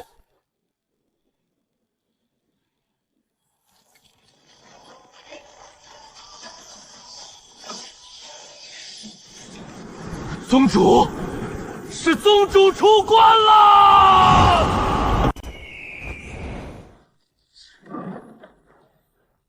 宗主，青阳镇外现一位深不可测的白水河神，不仅护佑乡民，更是一掌击杀了堪比元婴的银甲师，让炼尸门20多人灰飞烟没。一掌拍死银甲师，连本座都未必能一击镇压。备礼，4品渡厄金丹、运灵丹、玄水护心镜全部带上。另外，请出镇派法宝云海千重幡。距离河神庙尚有10里，按下剑光。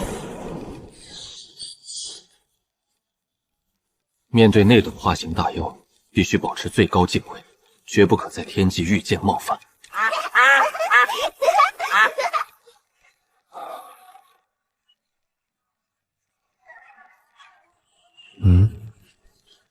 元婴圆满。哼。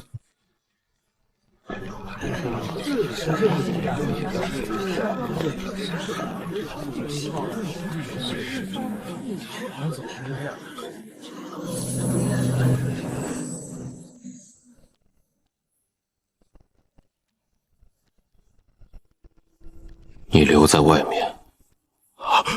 宗主。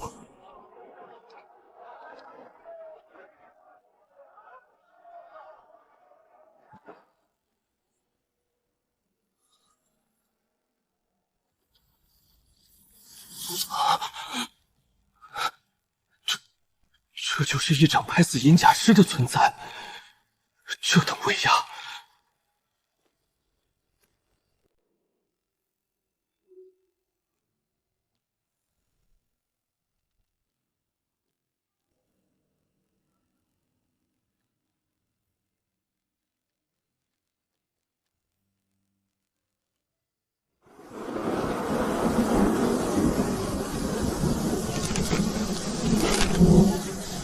收起来，求见前辈，岂能乱了规矩？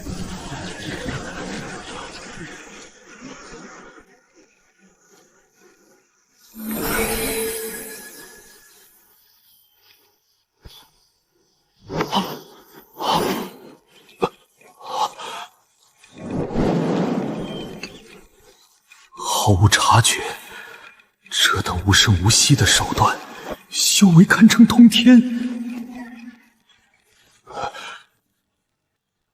连云宗宗主云岚拜见河神前辈。元婴圆满的修为做宗主，你们连云宗也就一般般嘛。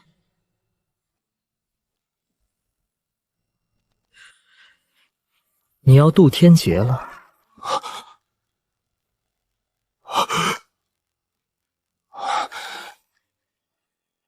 前辈法眼如炬，晚辈却将面临6、9天劫，实在汗颜。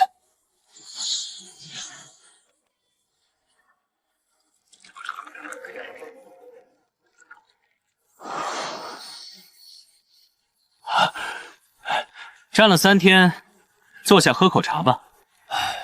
不显骄狂，平易近人，连云宗有救了。幸得前辈出手斩杀银甲师，清剿炼师门，这份恩情我连云宗铭记在心。区区薄礼，还望前辈笑纳。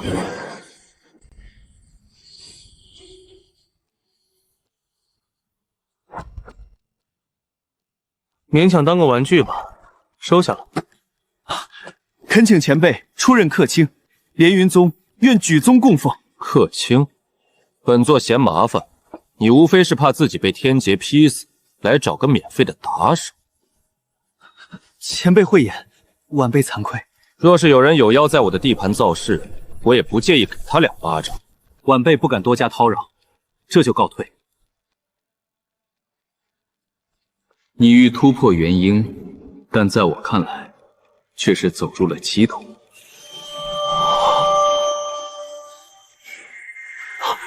歧途！前辈此言何意？请前辈教我。元婴修我，化神修天。你困在瓶颈30年，不是和法力不够，是道心不同。放下突破的执念，多去看山水日出，花开花谢。何时看淡了我，便能摸到化神门槛。多谢前辈赐道，多谢前辈赐道。行了，别在这儿碍眼，滚吧。宗主，将宗门后路托付给一位不知底线的大妖，是否太过冒险？万一冒险？守正，你不懂。我在他面前，感觉就像个刚学会走路的娃娃，根本看不透他一丝一毫的通天兽位。难道他是传说中那种能颠覆一界的大成妖君？慎言！他若想灭连云宗，只是动动手指的事，但他并没有。如今天道神隐，妖类多以食人修煞为捷径，这位前辈却不修血煞，连云宗能遇上他，实乃天大的福气。当年我在人间下棋，可是把几个国手都给活生生气死了。前辈，您一觉睡了7、80年，人家分明是寿终正寝。这歧路如道心，赌不如输，退一步方能见广阔天地。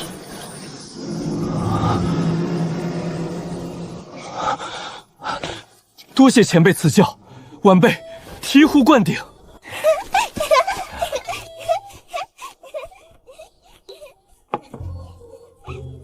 前辈，这丫头天资极高，是一块万中无一的璞玉。若入我连云宗，倾尽资源培养，金丹可期。金丹，本座教出来的，起步也得是元婴。修仙的事，我也可以教他。老道士，你就别琢磨我家娃娃了。前辈，修仙固然重要，但这丫头7、8岁，正是该读书明理的年纪。我连云宗内设有上好的儒修书俗，不如让她先去那里启蒙。读书确实有理，只是去连云宗太远了，麻烦。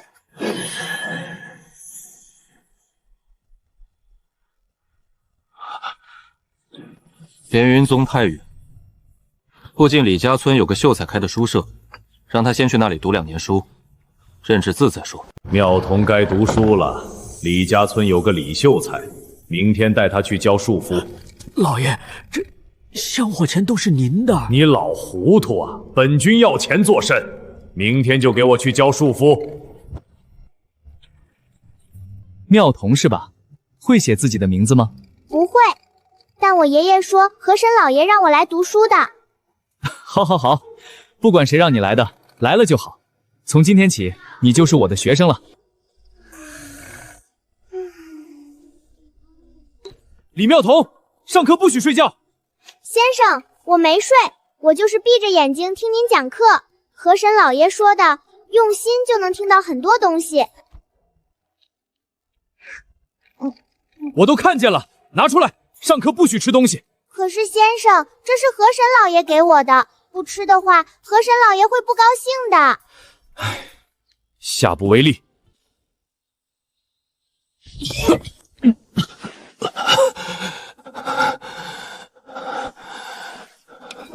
这气血两虚之症，怎么吃了半个月的补药，反倒更重了？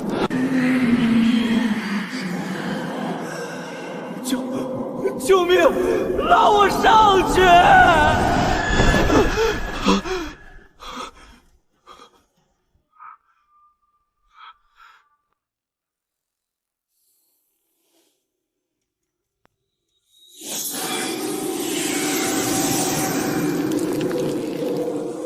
这股味道根本不是病，是妖邪之气。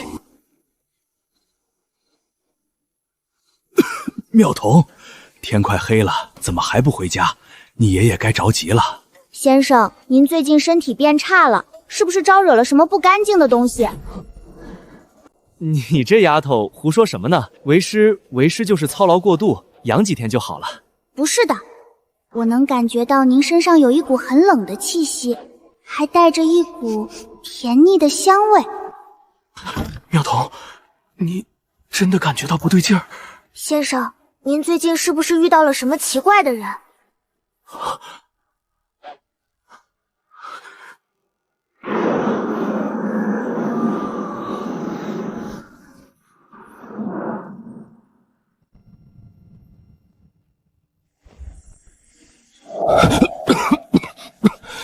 真的是妖邪吗？我这身体再这样下去，可是我实在放不下他呀。先生，您去河神庙拜拜吧，河神老爷可灵了，您去给他老人家上炷香，求他保佑，说不定就好了哩。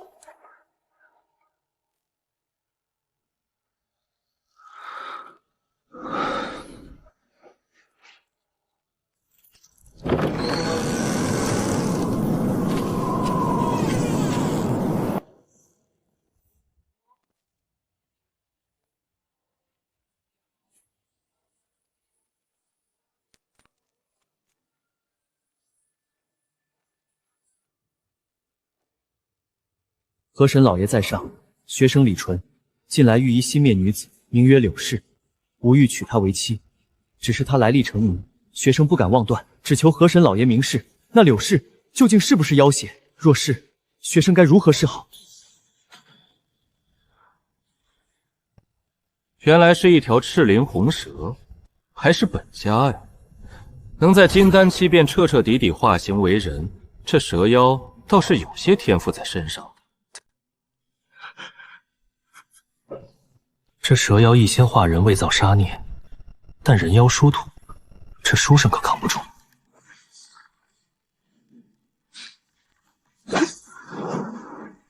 先生，您身子骨弱，还是起来喝口水吧。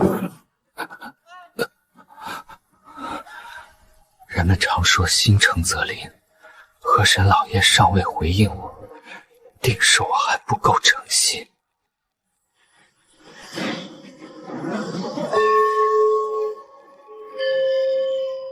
是河神老爷显灵了，多谢河神老爷。先生回来了，饿不饿？我给你热了饭。先生今天怎么了？脸色这么难看。没，就是有点累。拿出来啊，照下去。若他是妖，我便得救了。可是，若他真的是妖，我该怎么面对？我又怎舍得杀他？先生，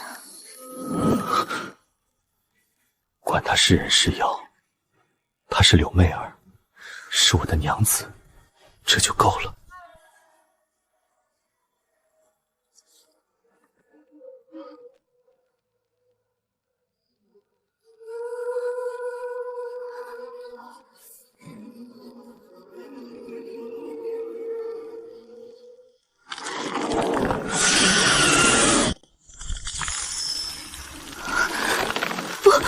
不要！为什么偏偏是这个时候？不能在先生面前，他若看到我这副模样，定会把我当成吃人的妖怪。媚儿，怎么会？河神老爷的镜子，原来我一直以来的猜测竟是真的，他真的是妖。他在怕我，他的眼神满是恐惧，他一定觉得我十恶不赦。我要逃，不能留在这里吓他。媚儿，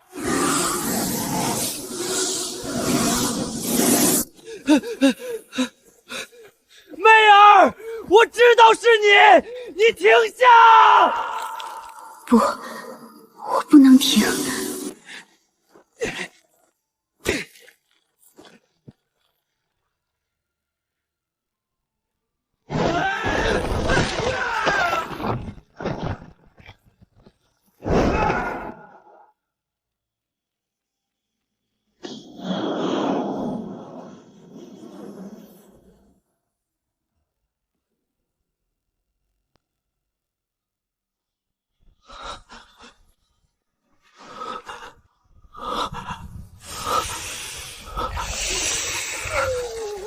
先生，你既知我是妖，又何必追来？是我骗了你。我知道，我早就心有怀疑。我去河神庙，就是去求证，但我没照。我把镜子放在书箱里，想明早还给河神。我怕镜子一照，你真是妖，我就不能再假装不知道了。不，我想明白了，我已经不在乎你是人是妖，你是柳媚儿，是我未过门的娘子，这就够了。我是妖，可我没想过害你。我喜欢你，我想和你一直在一起。我知道，我不怪你，我们回家吧。柳媚儿，你难道真的要害死他吗？河神老爷，求您高抬贵手，媚儿她虽是妖，但从不曾害过人，若要降罪，李某愿一力承担。诗雨，你百年苦修方解结金丹，身上亦无血煞之气，本有登仙之望，何苦委身这区区百年寿命的凡人，甚至为他沾染红尘因果？河神老爷不懂，成仙纵有千般好，哪及得上先生待我的一分真心？媚儿不求长生大道，只求能与先生结为连理，白首不相离。百年道行，竟然却长在了一根名叫情爱木头脑尖上。罢了，随他去吧。就算把他害得只剩半年可活，若是你们还像往常不加节制，或许只有1个月。不行，我不能害了先生，我不能待在你身边。只要能和媚儿在一起，我不在乎。得，2个恋爱脑撞一块儿了。我现在简直就像个强行拆散苦命鸳鸯的法海，脑壳痛。你去考取功名，文运官运可挡妖气。你去黑龙潭清修，修至元婴，便能收放自如。若无一成就，不得相见。媚儿，我一定潜心考学，重榜进士。等我考中了，就像当初说的，我一定要八抬大轿娶你过门。我等你，不管多久，我都等你。河神老爷，法海是谁？河神也是秃子吗？哎呦！河神老爷，李先生和刘姐姐真的能再见吗？能不能再见，取决于他们自己。但要是连希望都没有，那我这个河神便真的太不近人情了。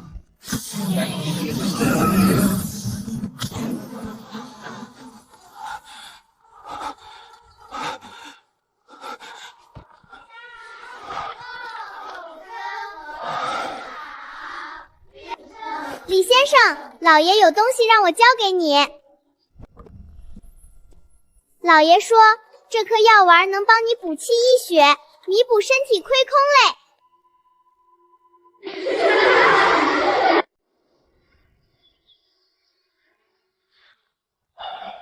好久没这么清闲了，不用打打杀杀，每天就是晒晒太阳、逗逗小孩，这才是正经河神该过的神仙日子。苗子真不错，照这个进度，以后这地盘直接交给这丫头罩着，我就能彻底躺平了。少则3月，多则半年，老道这6、9天劫怕是快了。到时候深山里的妖祟定会趁虚而入来搅乱。老道士，你体内那真元躁动的像个快烧炸的水壶，跑我这儿来疯狂暗示，是想拉我当免费保安吧？你连云宗不是有祖传的护山大阵？前辈说笑了，阵法挡得住小妖，可挡不住那些活了数百年的大妖啊！而且这次道盟也要派人来护法，还要顺便拜访一下您这位青阳河神。宋金华是间隔100年一遇的天才，而且性情极为偏执，认定的是9头牛都拉不回。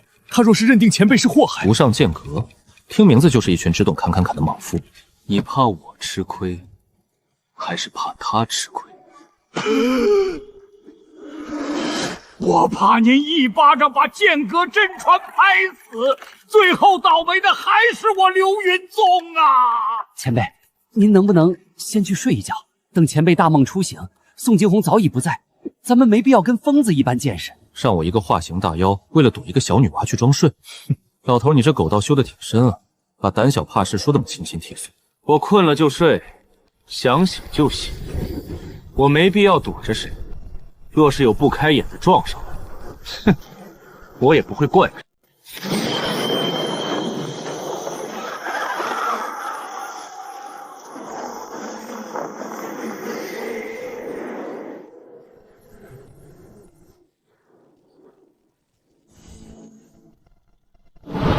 好霸道的剑意，哪怕相隔数十里，竟刺得我下意识想要拔剑自卫。莫要失礼。限时10日，弟子持寻妖盘日夜侦查，将青阳峡内妖邪彻底扫除，不留活口。宋神传，青阳水泽多有不曾害人的精怪，上天有好生之德，这般赶尽杀绝，怕是不妥吧？我倒不知连云宗近来改念阿弥陀佛了，要不要我给你写封介绍信，推荐你去佛宗？那群秃子一定欢迎之至。欺人太甚，在我连云宗的山门前，竟将我们当众踩在脚下羞辱。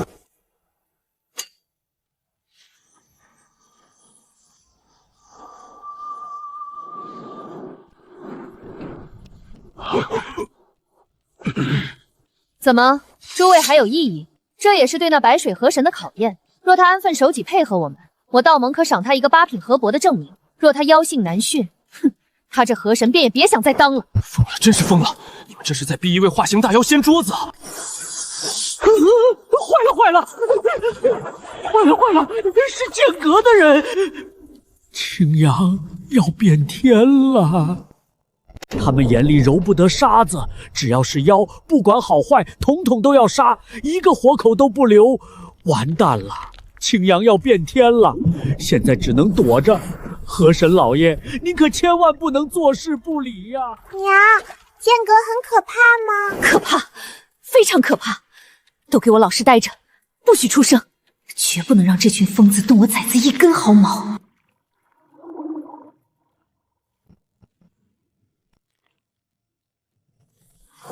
这溪里妖气很重，搜，一只都不能放过。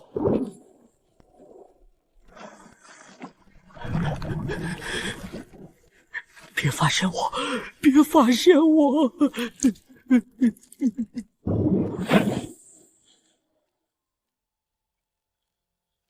你们也太过粗心，这下面有妖气。糟了，被发现了！绝不能连累崽子们。县长饶命！老娘在柳溪安分过活，从没害过人啊！巧言狡辩，欺弄百姓，焉知以后会不会害人？速来受死！哼！我命休矣。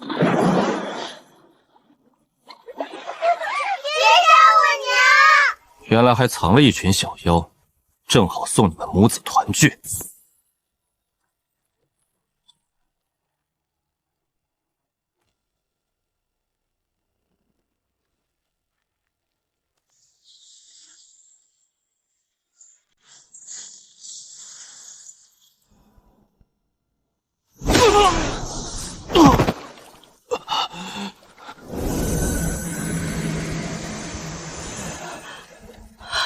和珅老爷，若非云岚那老道这2天没来下棋，引起了我的注意，我竟不知这群疯子已经在我青阳的地界上不分青红皂白的屠了30几条人命。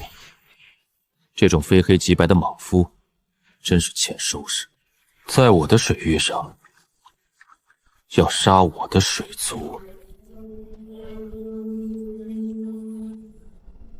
你们问过我吗？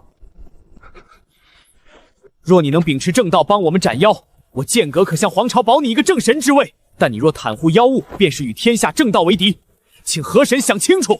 你几个萧玄连眼皮都没踩，就是恍若其如非半点光煞。我本就是妖，你剑阁不是见妖就杀吗？来，斩我！为什么拔不出剑？只要拔剑，一定会死。他的精神威压，这根本不是普通的河神。怎么，剑阁的弟子连剑都拔不出来吗？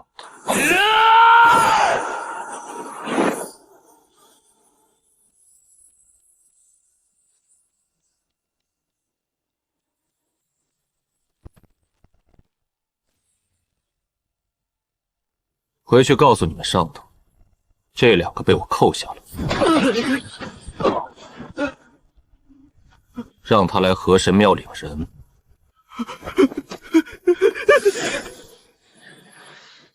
所以你最好替我祈祷，否则你们还是会难逃一死。和珅老爷，我们以后一天给您上3趟香，不5趟。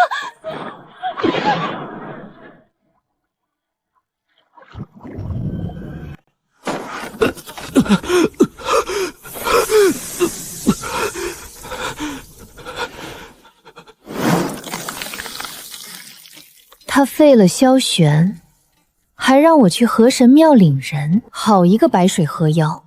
无需再观察，妖就是妖，蛮性难改。今日若不斩他，我剑阁颜面何存？传令，集结全员，直奔河神庙。我就知道，从他下令斩妖那刻起，我就知道要出事。那帮疯子惹谁不好，非要去惹那位祖宗。走，快去拦住他！河神既然留萧玄一命，事情就还有转机。若让那女疯子直接找上门，连云宗都要跟着陪葬。云岚宗主，你是想说我剑阁斩妖除魔错了吗？你要我剑阁向一只妖低头？你到底是正道修士，还是妖族的说客？宋真传，那白水河神曾一掌击杀过一具堪比元婴的银甲士。一掌击杀银甲士，他的实力竟恐怖如斯。即便如此，我剑阁也绝不退缩。我剑阁历派近万年，从未向妖魔低过头。让开，再阻我，便是与我剑阁为敌。宗主，我们怎么办？怎么办？跟上去啊！要是剑阁真传死在咱们这儿，下次来的就是大成仙君，到时候咱们就是给河神跪下，也得给那宋真传跪出一条活路来。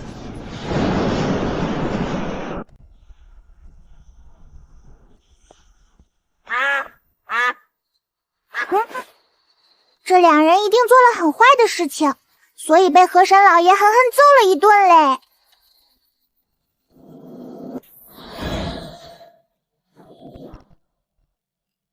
妙童，把门闭好，回去睡觉。不论发生什么情况，你和你爷爷今晚都不许出来。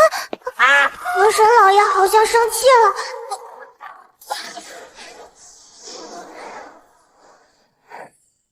白水河神来的还挺快。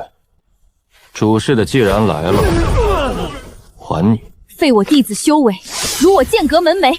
白水河神，你好大的胆子！你剑阁入我青阳，残杀有灵众生，这笔账我正要跟你算。我剑阁斩妖除魔乃堂堂正道，你一个欺弄百姓的野神妖孽，也配与我算账？聒噪！第一，从今往后，在我的地界，剑阁弟子不许伤任何生灵，都给我夹着尾巴做人。第二，看在云岚的面子上，参与杀戮的弟子全部自废修为，此事便算结过。妖性难改，今日你废我弟子，明日就能杀我弟子；今日你战青阳，明日就敢战南晋。我剑阁绝不会向你这等妖魔低头。这是什么虚空捏碎的强盗路啊！我今天算深刻理解了云岚口中疯子到底有多神奇。前辈有话好说，宋真传不可动手啊！云岚，你连云宗好歹是道盟一员，如今却与妖邪为伍，卑躬屈膝。剑阁的脸都被你丢尽了！老道我活了数百年，何时被一个小辈这样指着鼻子骂过？可若不拦着你这个疯子，连云宗都要跟着陪葬！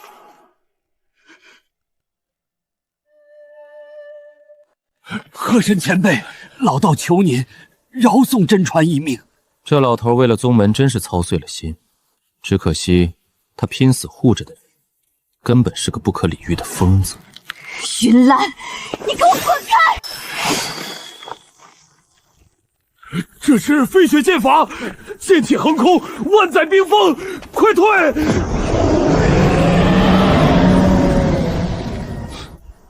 小孩子玩意儿。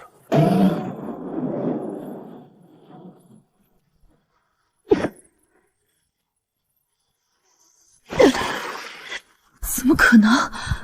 他连身都没起，仅凭一身妖气就摧毁了我的剑势。这小小的青阳，怎么会冒出化神圆满甚至合体期的怪物？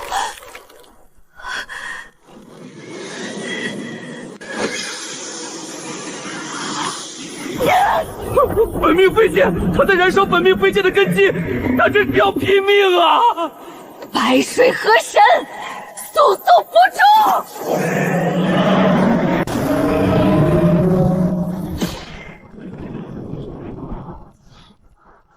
庄家跋扈，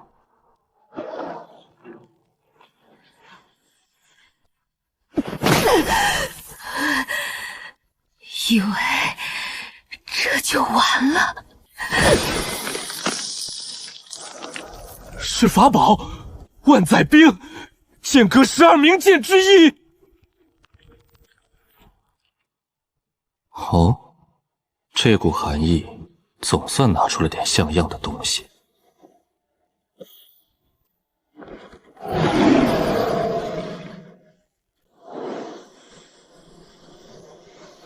哪怕油尽灯枯，哪怕燃烧30年寿元，我也要用这小寒风的万载传承，将你这妖孽彻底诛杀！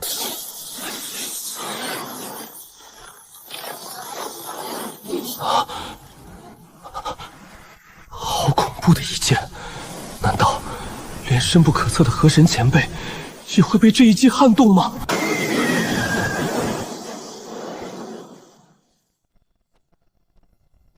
这一剑马马虎虎，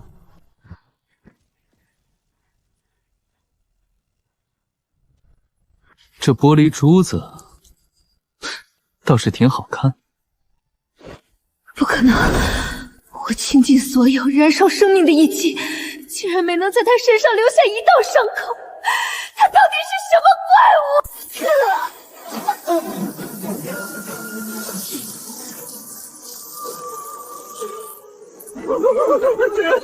师姐，你撑住啊！今日是我技不如人，但我剑阁还有供奉，有封主，有长老，我剑阁力派万年，绝对不会向妖魔低头。如果剑阁都是你这样的偏执狂，还能存续万年，那确实有点东西。啊！宋惊鸿，贫道忍你很久了。你们剑阁斩妖除魔，好大的威风！南海归墟海妖侵犯，你怎么不去跟老龙军玉石俱焚？西南万妖国祸乱边境，你怎么不去死战？极北荒原大妖群聚，你们剑阁怎么不去杀个七进七出？说好听点叫斩妖除魔，说难听点，你们不就是欺软怕硬，看人下菜碟吗？我错了吗？不，我恪守剑阁教义，妖皆恶，见则斩。南海归墟，万妖国，若妖族作乱，便是天地浩劫，我怎会有错？可是为何我半个字都辩解不出？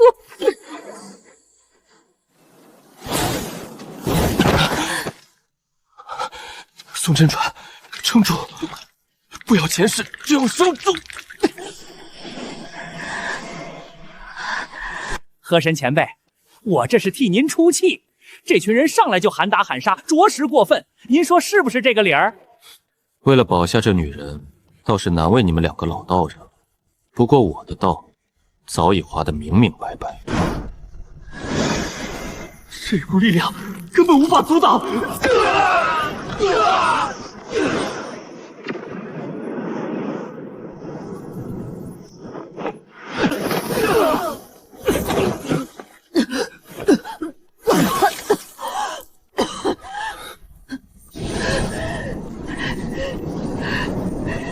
妖孽，你怎么敢！至于你，纵容弟子在青阳境内屠杀生灵在先，3次对本河神出手在后，我便取你性命，以儆效尤。河神前辈，宋惊鸿油尽灯枯，已是将死之人，你又何必非要在此取他性命？功当赏，过当罚。不管他是不是要死，我都不恋背他这一条性命。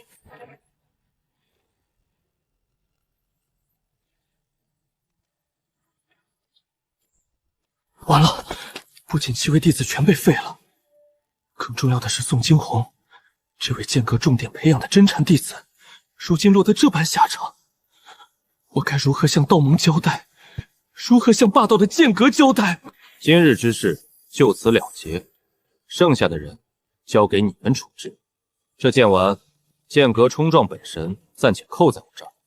想要回去，让剑阁亲自派人登门白水河来取。今日之后，白水河神算是彻底将剑阁得罪死了。可面对实力深不可测的陆离，我哪敢说反驳之言？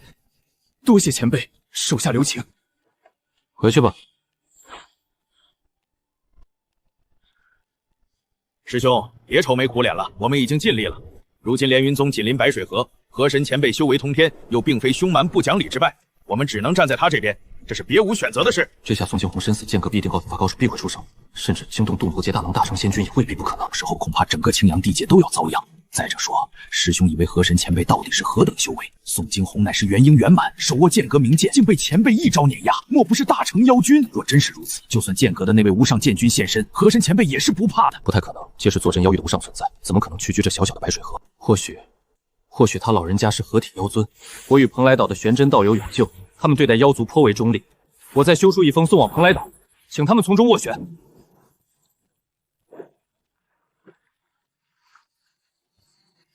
费心劳力，终究是庸人自扰。今日杀了剑阁真传，扣了剑丸，以剑阁的偏执霸道，此事应该不会就这么轻易结束。不过我既然敢背这条命，自然也没再怕的。我倒是希望剑阁派一些真正的高手来，让我称量称量这方天地的上限究竟在何处。